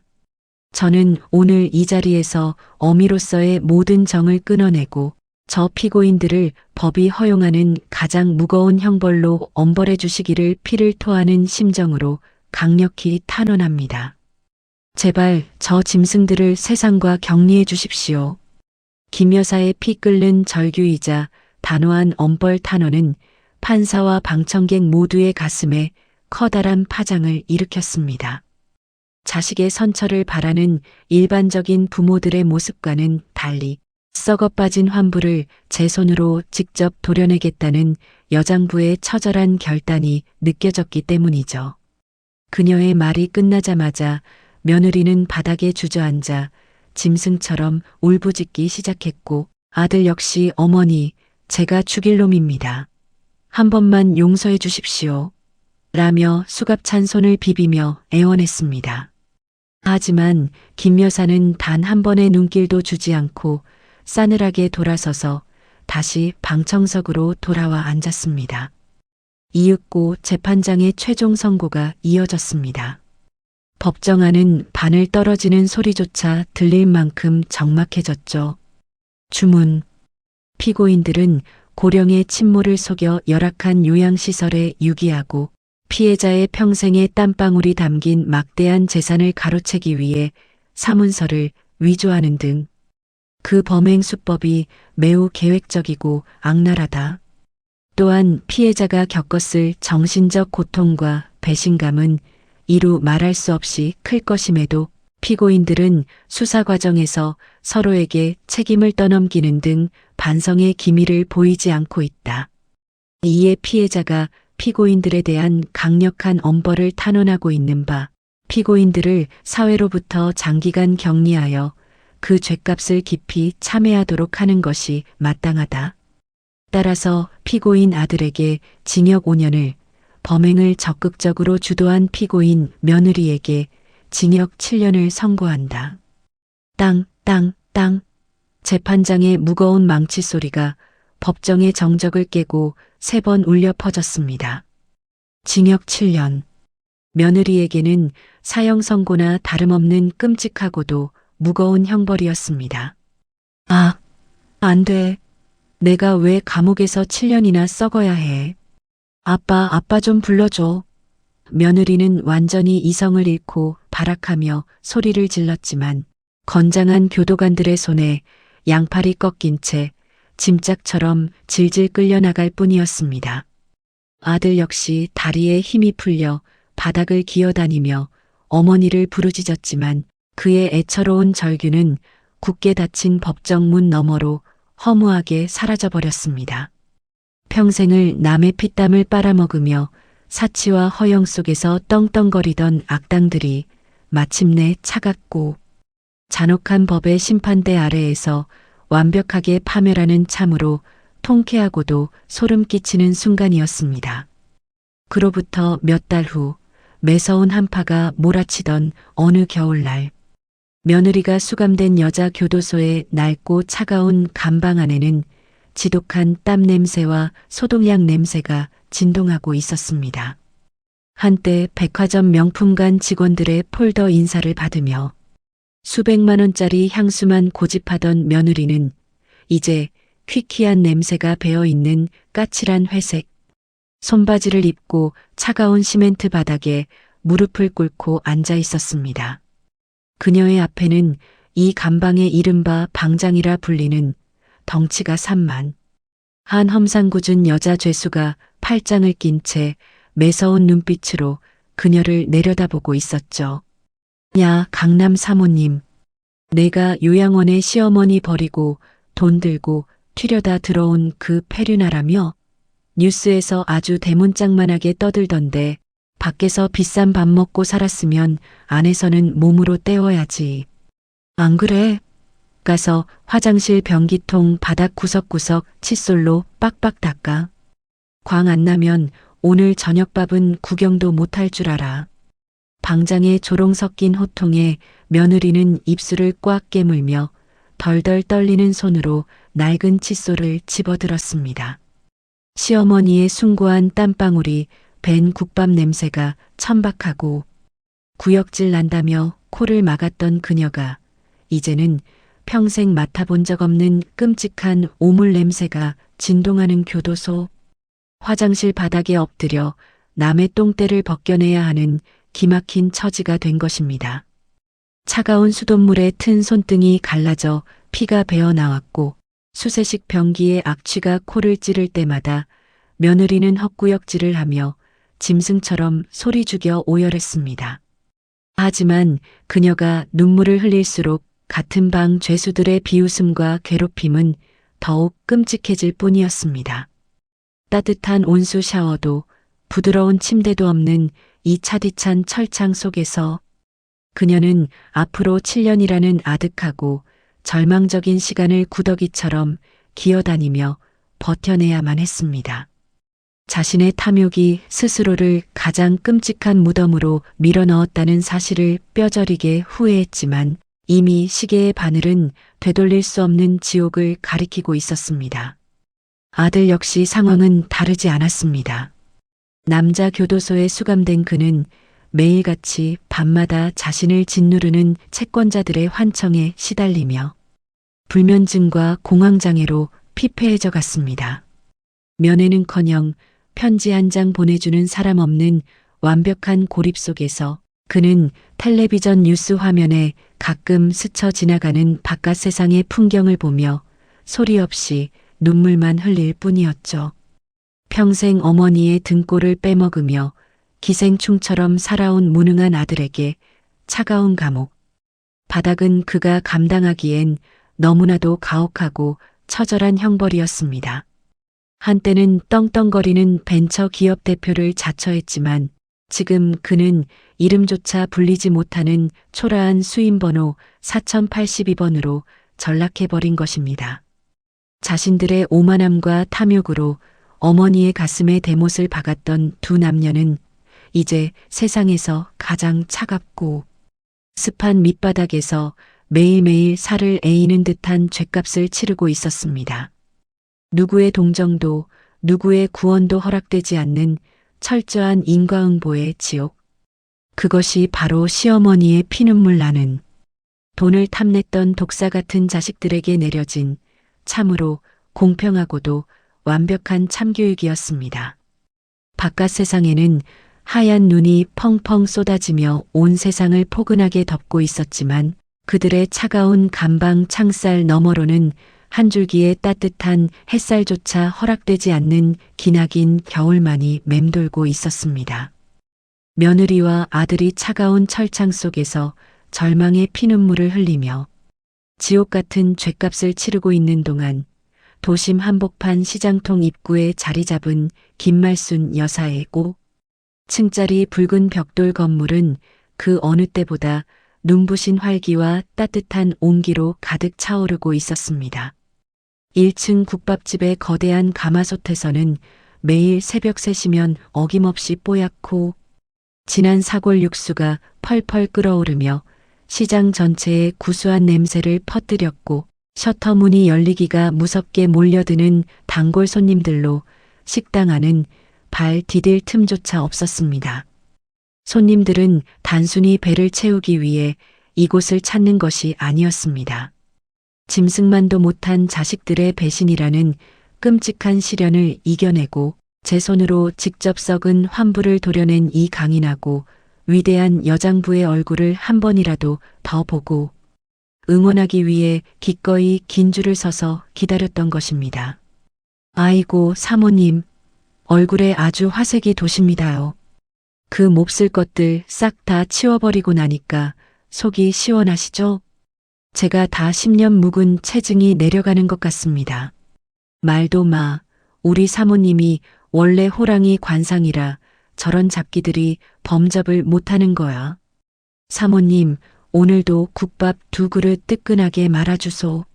시장 상인들과 손님들의 넉살 좋은 농담과 격려가 쏟아질 때마다 카운터에 앉아있던 김 여사는 환한 미소로 고개를 끄덕이며 화답했습니다. 그녀의 얼굴에는 치매 노인 행세를 하며 요양원에서 겪었던 그 참혹한 시간의 흔적은 이제 단 한 점도 남아있지 않았습니다. 굽었던 등은 꼿꼿하게 펴졌고 거칠었던 피부에는 다시금 생기가 돌기 시작했죠. 그녀의 곁에는 친딸이나 다름없는 주방 이모.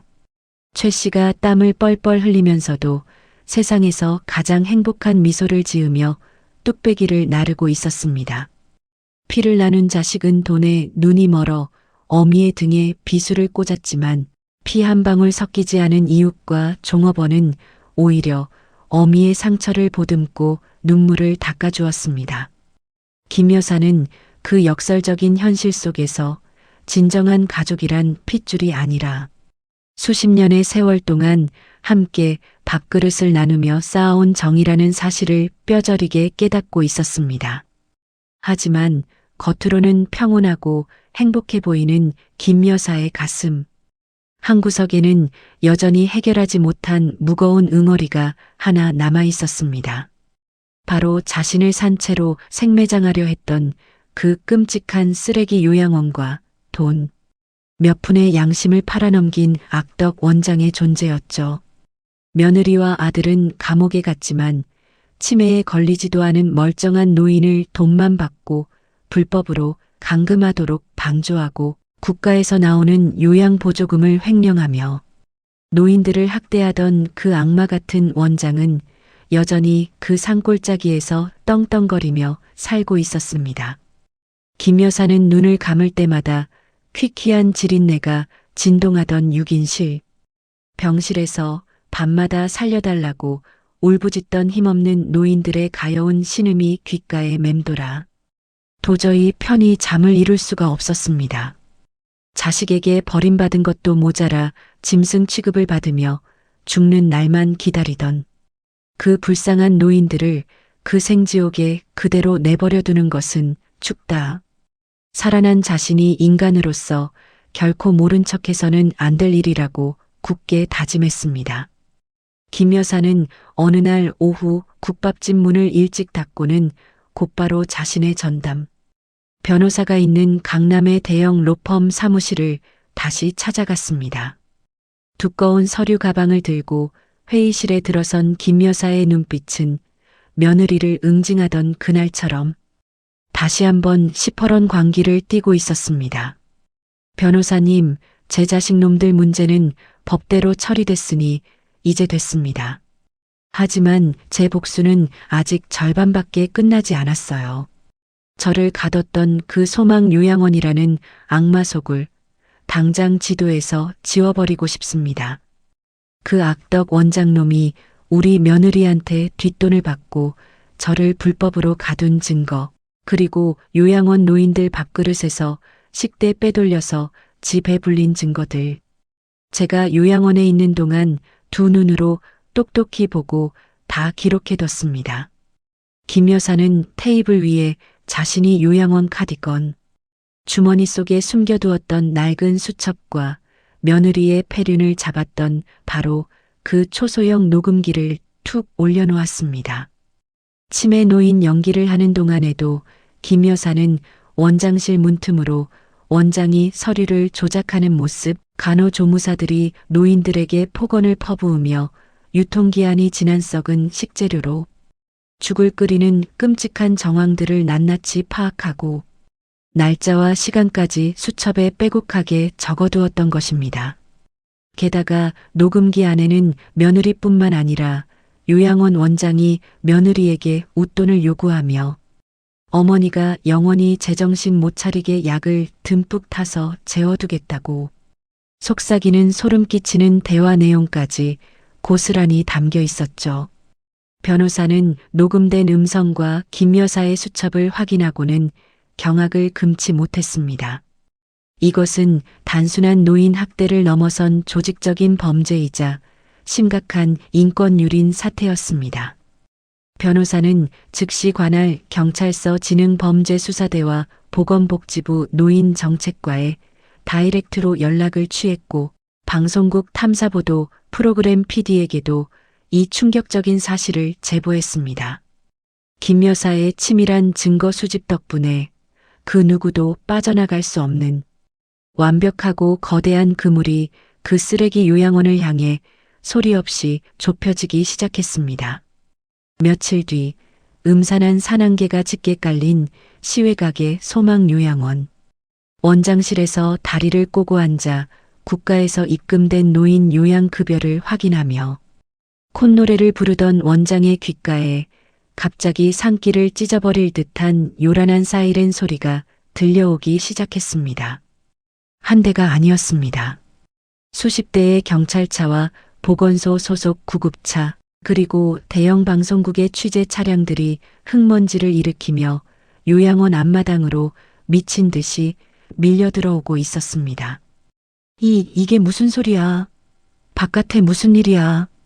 원장이 기겁을 하며 창밖을 내다보는 순간 원장실의 굳게 닫힌 문이 쾅 하는 굉음과 함께 부서질 듯 열리며 제복을 입은 수십 명의 수사관들이 들이닥쳤습니다. 카메라 플래시가 번쩍이며 원장의 당황한 얼굴을 무자비하게 찍어댔고 수사관들은 곧바로 원장실의 컴퓨터 본체와 서류 철들을 압수하기 시작했습니다.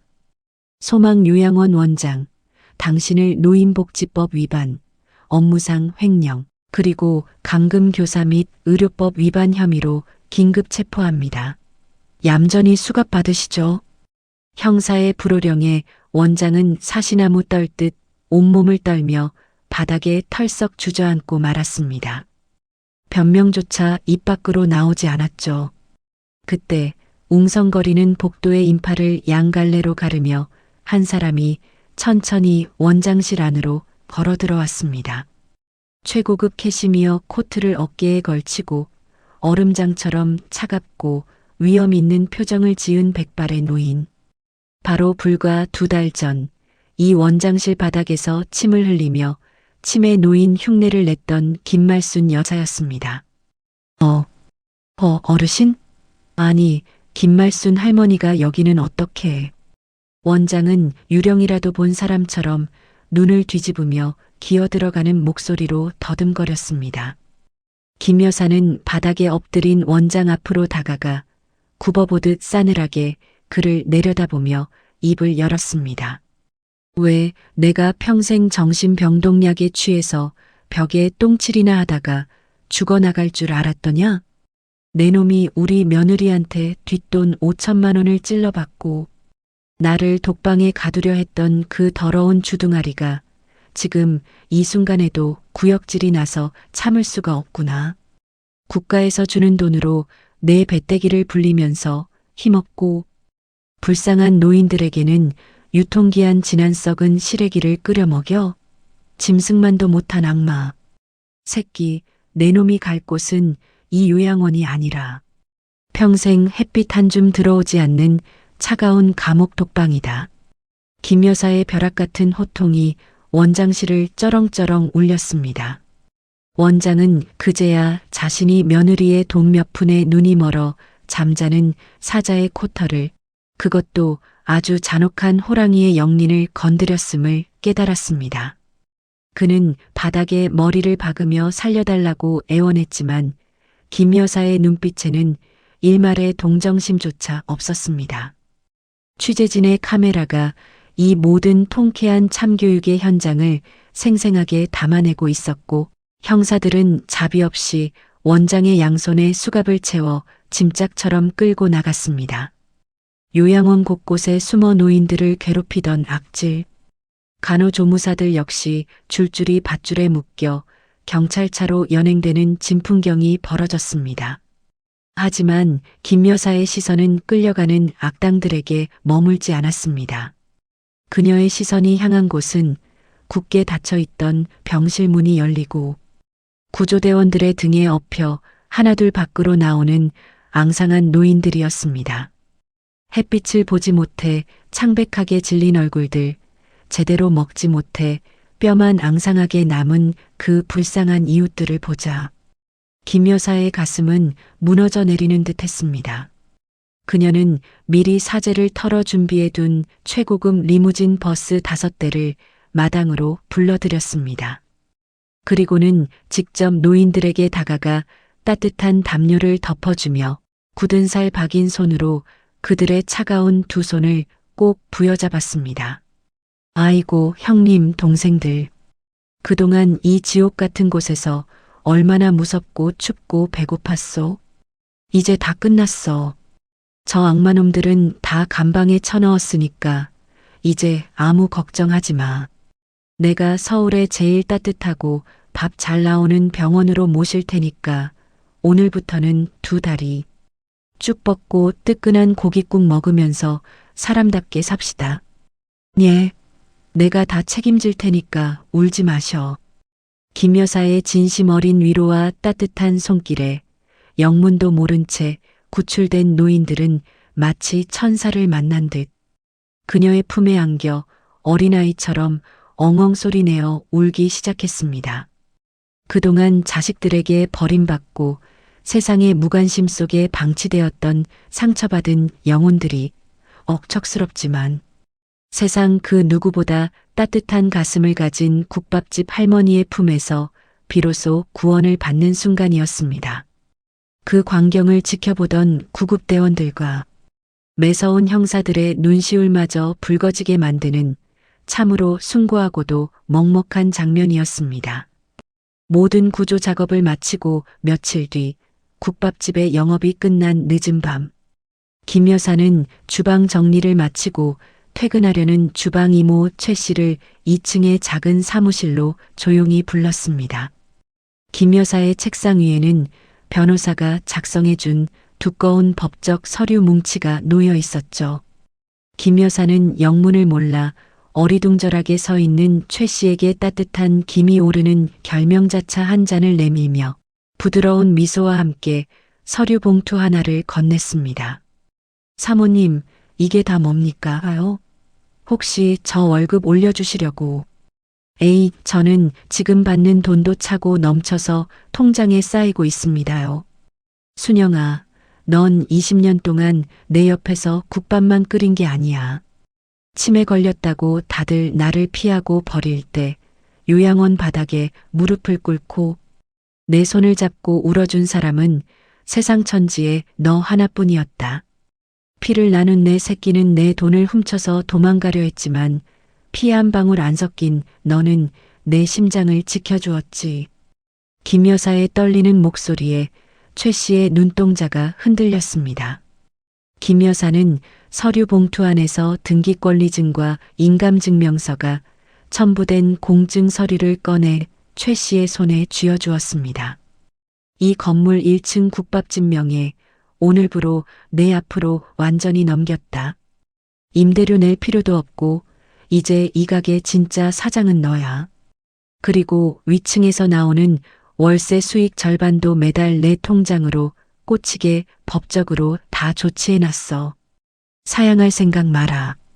늙은 나 혼자 죽을 때 그 돈 다 싸들고 갈 것도 아니고 내 목숨 구해주고 내 평생의 업을 지켜준 진짜 내 가족한테 주는 당연한 내 마음이니까. 최 씨는 자신의 손에 들린 서류를 보고 기절할 듯 놀라 바닥에 털썩 주저앉았습니다. 수십억 원에 달하는 재산의 절반을 뚝 떼어 종업원에게 건네준다는 것은 상상조차 할 수 없는 일이었으니까요. 최 씨는 서류를 바닥에 내려놓고 김 여사의 다리를 부여잡으며 오열했습니다. 사모님, 제가 무슨 염치로 이걸 받습니까? 저는 그냥 평생 사모님 곁에서 국밥만 끓이게 해주시면 그걸로 족합니다 하며 하염없이 눈물을 쏟아냈습니다. 하지만 김 여사는 직접 허리를 굽혀 최 씨를 일으켜 세우고는 그녀의 눈물을 손수건으로 다정하게 닦아주었습니다. 그리고는 창밖으로 보이는 번화한 시장통과 어두운 밤하늘을 바라보며 아주 평온하고 깊은 목소리로 말했습니다. 울지 마라, 내 동생. 이제부터 내가 사장이 되어서 돈을 많이 벌어야 해. 내가 남은 재산 다 털어서 요양원에서 버림받고 갈 곳 없는 늙은이들 모여 살 수 있는 번듯한 복지재단을 하나 세울 생각이거든. 내가 번 돈으로 거기 할매 할배들 뜨끈한 고깃국도 매일 끓여다 바쳐야 하니까 이제부터가 진짜 시작이야. 알겠느냐? 김 여사의 얼굴에는 그 어떤 억만장자보다도 부유하고 세상 그 어떤 승리자보다도 평온하며 아름다운 진짜 어른의 미소가 번지고 있었습니다. 탐욕으로 가득했던 가짜 가족의 끈을 가차없이 끊어내고 고난과 시련 속에서 싹튼 진정한 사랑과 의리로 똘똘 뭉친 진짜 가족의 탄생. 그것은 돈으로는 결코 살 수 없는 김 여사 인생 최고의 빛나는 훈장이었습니다. 바깥에서는 차가운 초겨울 바람이 불고 있었지만 이 낡은 붉은 벽돌, 건물 2층 사무실 안은 두 여인의 뜨거운 눈물과 껴안은 온기로 그 어느 곳보다 따뜻한 봄날을 맞이하고 있었습니다. 어느덧 매서운 눈보라가 서울 도심을 하얗게 뒤덮던 7년 뒤의 몹시도 추운 겨울날이었습니다. 사람들은 저마다 두꺼운 패딩의 옷깃을 여미며 종종 걸음으로 따뜻한 실내를 찾아 도망치듯 걷고 있었죠. 그 꽁꽁 얼어붙은 번화가 뒷골목에 세상의 온기라고는 단 한 줌도 허락되지 않은 듯한 초라한 행색의 중년 남녀가 어깨를 움츠린 채 비틀거리며 걸어가고 있었습니다. 칼바람을 막기엔 턱없이 얇고 해진 낡은 점퍼, 굽이 다 닳아버려 맨 땅의 냉기가 그대로 전해지는 싸구려 운동화. 헝클어진 머리에 동상으로 검붉게 터진 뺨을 한 두 사람은 쓰레기통 주변을 기웃거리며 버려진 음식물이라도 찾으려는 듯 절박한 눈빛을 하고 있었습니다. 이 초라하고 비참한 남녀는 바로 7년 전 시어머니의 전 재산을 가로채 하와이로 도망치려다 붙잡혀 교도소에서 긴 형기를 마치고 갓 출소한 아들과 며느리였습니다. 교도소의 차가운 시멘트 바닥에서 7년이라는 지옥 같은 시간을 버텨내고 세상에 나왔을 때 그들을 기다리고 있는 것은 아무것도 없었습니다. 친정아버지에게 완벽하게 호적에서 파이고 철저히 버림받은 며느리는 세상 천지의 기대. 꽃 하나 없는 고아가 되어 있었고 벤처 기업을 한답시고 여기저기서 끌어다 쓴 사채 빚을 감당하지 못한 아들은 파산자가 되어 숨조차 제대로 쉴 수 없는 처지였죠. 한때 강남의 최고급 레스토랑에서 수십만 원짜리 코스 요리를 남기며 거들먹거리던 오만한 사모님과 사장님은 이제 인력사무소에서도 받아주지 않는 정가자, 꼬리표를 단 채 하루하루 끼니를 구걸해야 하는 시궁창 밑바닥으로 완벽하게 추락해 있었습니다. 며느리는 얼어붙은 손을 입김으로 호호 불며 남편의 소매를 신경질적으로 잡아 끌었습니다. 여보, 저기 사거리 돌아서 큰 건물 1층에 가면 오늘 점심에 무료 급식 나눠준대요. 노숙자들 사이에서 소문이 파다해요. 고깃국을 배 터지게 준다니까 빨리 가봐요. 나 진짜 3일 동안 물밖에 못 마셔서 길바닥에서 얼어 죽을 것 같아. 빨리요. 아들 역시 줄인 배를 움켜쥐고 아내의 등살에 떠밀려 허겁지겁 걸음을 옮겼습니다. 배고픔과 추위 앞에서는 알량한 자존심이나 과거의 영광 따위는 아무짝에도 쓸모없는 휴지 조각일 뿐이었죠. 그들이 도착한 곳은 강남 도심 한복판에 우뚝 솟은 눈부시게 깨끗하고 거대한 복지재단 건물이었습니다. 입구에는 은혜 노인 복지재단이라는 커다란 황동 현판이 찬란하게 빛나고 있었고 1층의 거대한 통유리창 너머로는 수백 명의 어르신들과 노숙자들이 따뜻한 히터바람 아래서 김이 모락모락 나는 식사를 하고 있는 모습이 보였습니다. 얼어붙은 유리문을 열고 식당 안으로 들어서는 순간 아들과 며느리의 발걸음은 마치 보이지 않는 거대한 장벽에 부딪힌 것처럼 굳어버리고 말았습니다.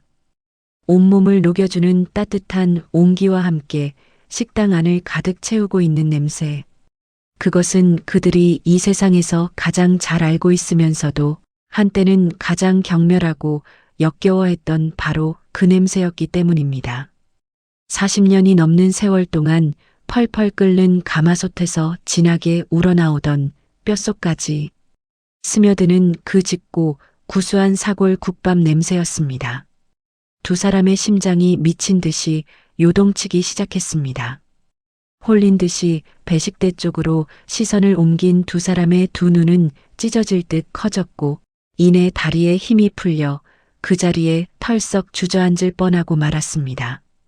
배식대 가장 앞자리, 눈처럼 새하얀 조리복과 앞치마를 단정하게 차려입은 채 쉴 새 없이 국밥을 퍼담아 봉사자들에게 건네고 있는 중년 여성.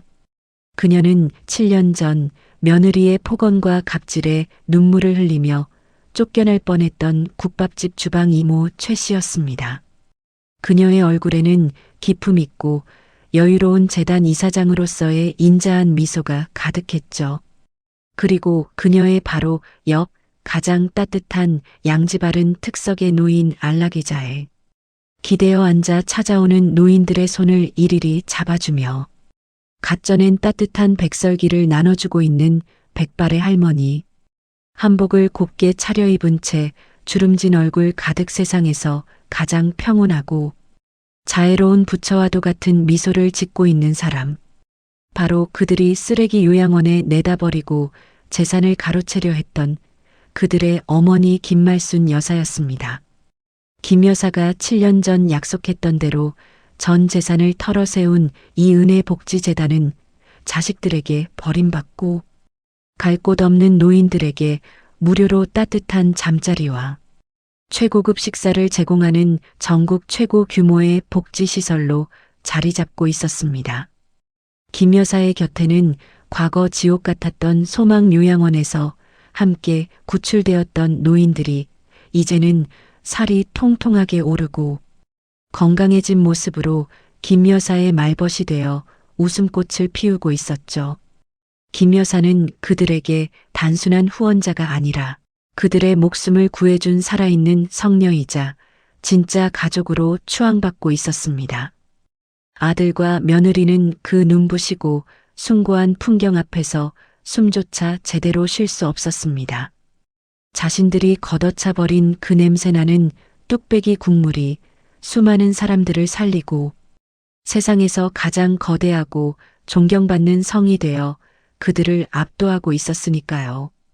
극도의 굶주림과 후회, 그리고 어쩌면 어머니가 다시 자신들을 거두어 주지 않을까 하는 신락 같은 이기적인 희망이 뒤섞인 채 아들과 며느리는 벌벌 기어가듯 배식대 앞으로 다가갔습니다.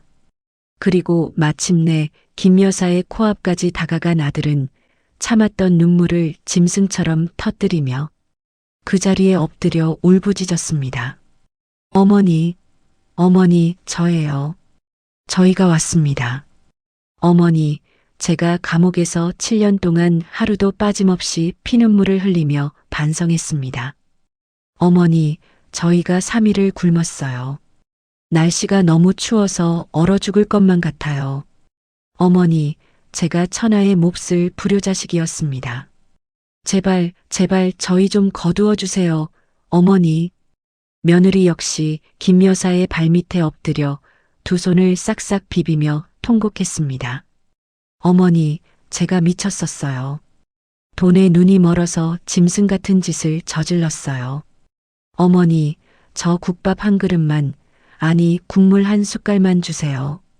시키는 거 다 하면서 평생 화장실 청소라도 하면서 이 건물에서 살게만 해주세요. 어머니, 잘못했습니다. 식당 안의 모든 봉사자들과 노인들의 시선이 그들에게 쏠렸습니다. 배식을 하던 최 씨 이모의 표정이 굳어지며 국자를 쥔 손에 분노로 힘이 들어갔죠. 하지만 모두의 예상을 깨고 안락의자에 앉아있던 김 여사의 얼굴에는 그 어떤 분노도 경멸도 슬픔도 떠오르지 않았습니다. 마치 길을 가다 무심코 굴러가는 돌멩이를 바라보듯 혹은 TV 속에서 낯선 이국의 불쌍한 난민들의 다큐멘터리를 시청하듯 너무나도 고요하고 투명한 눈동자로 자신의 발밑에서 울부짖는 남녀를 조용히 내려다볼 뿐이었습니다. 김 여사는 천천히 자리에서 일어나 옆에 쌓여있던 쟁반 하나를 집어들었습니다. 그리고 최 씨가 끓여낸 커다란 뚝배기에 밥을 듬뿍 말고 고기를 산더미처럼 얹은 뜨끈한 국밥 2그릇을 쟁반 위에 올렸습니다.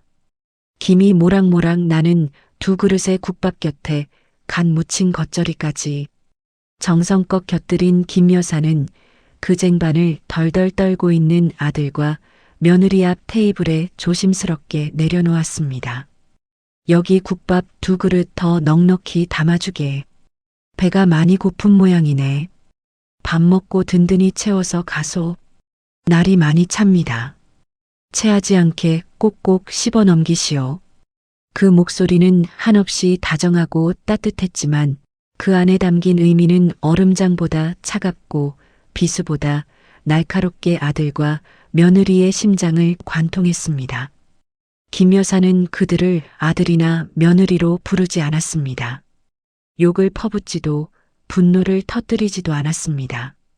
그녀에게 이 2사람은 그저 매일 이 식당을 찾아오는 수백 명의 불쌍한 노숙자 중 한 명일 뿐이었습니다. 완벽한 타인, 철저한 이방인, 천륜이라는 보이지 않는 끈조차 완전히 불태워 재로 만들어버린 세상에서 가장 잔혹하고도 완벽한 기억의 지우개였습니다. 아들과 며느리는 자신들을 바라보는 김 여사의 그 투명하고 텅 빈 눈빛을 마주하는 순간 뼈저리게 깨달았습니다. 자신들이 돌아갈 곳은 이제 이 세상 그 어디에도 존재하지 않는다는 사실을 말입니다. 어머니의 분노는 시간이 지나면 식을 수 있지만 어머니가 선택한 완벽한 망각과 타자화는 그 무엇으로도 되돌릴 수 없는 영원한 지옥의 선고와도 같았습니다. 2사람은 덜덜 떨리는 손으로 숟가락을 들어 뜨거운 국물을 입에 밀어 넣었습니다. 입천장이 데일 만큼 뜨겁고 진한 그 사골 국물의 맛. 평생 자신들을 키워냈고 자신들이 더럽다고 버렸던 그 숭고한 어머니의 눈물과 땀의 맛이 혀끝에 닿는 순간 2사람은 짐승처럼 목 놓아 오열하며 밥알을 씹어 넘겼습니다. 눈물이 국밥 위로 뚝뚝 떨어져 짠맛을 더했지만 그들은 그 어떤 말도 더 이상 내뱉지 못한 채 국물 한 방울 남기지 않고 그릇을 비워냈습니다. 빈 그릇을 테이블에 남겨둔 채 아들과 며느리는 김 여사를 향해 엎드려 무언의 큰 절을 한번 올리고는 식당의 따뜻한 공기를 뒤로 한 채 다시 차갑고 억센 눈보라가 휘몰아치는 길거리로 비틀거리며 걸어나갔습니다. 그들의 구분 등 뒤로 무거운 철문이 닫히며 그들은 김 여사의 인생에서 그리고 이 따뜻한 은혜의 공간에서 영원히 흔적도 없이 지워져 버렸습니다. 최 씨는 문 밖으로 사라지는 2사람의 뒷모습을 한참 동안 노려보다가 조심스럽게 김 여사의 곁으로 다가와 섰습니다. 이사장님 괜찮으십니까? 그래도 속이 많이 상하시지요. 아니 순영아, 내 속은 이 사골 국물처럼 아주 뜨겁고 편안하단다. 썩은 살은 도려내야 새살이 돋는 법이지. 이제 내 인생에 더 이상 아픈 손가락은 없다. 여기 이 따뜻한 식당을 가득 채우고 있는 저 웃음소리들, 배불리 먹고 내 손을 잡아주는 이 수많은 사람들이 다 내 새끼고 내 식구들인데 내가 무엇이 아쉽고 슬프겠느냐. 김 여사의 주름진 얼굴 위로 한 줄기 따스한 햇살이 창문을 넘어와 내려앉았습니다. 그녀의 표정은 수십 년간 짊어지고 있던 모든 짐을 내려놓은 사람처럼 홀가분하고 아름다웠습니다. 돈에 눈이 멀어 천륜을 팔아넘긴 자들은 혹독한 추위와 배고픔 속에서 영원한 속죄의 길을 걷게 되었고 평생 남을 위해 뜨거운 국밥을 끓여낸 여장부는 자신이 베푼 선행의 씨앗이 거대한 숲이 되어 자신을 포근하게 감싸 안는 진정한 기적을 마주하게 되었습니다. 은혜복지재단의 1층 식당은 오늘도 펄펄 끓는 가마솥의 하얀 김과 가난하고 소외된 이웃들의 행복한 웃음소리로 가득 차 있습니다. 가장 낮은 곳에서 피와 땀으로 일군 재산을 가장 숭고한 방식으로 세상에 환원한 김말순 여사의 이야기는 각박한 세상 속에서 돈보다 귀한 것이 무엇인지, 그리고 진정한 가족의 의미가 무엇인지를 묵직하게 일깨워주며 시장통 사람들의 입에서 입으로 오래도록 아주 따뜻하게 전해지고 있습니다.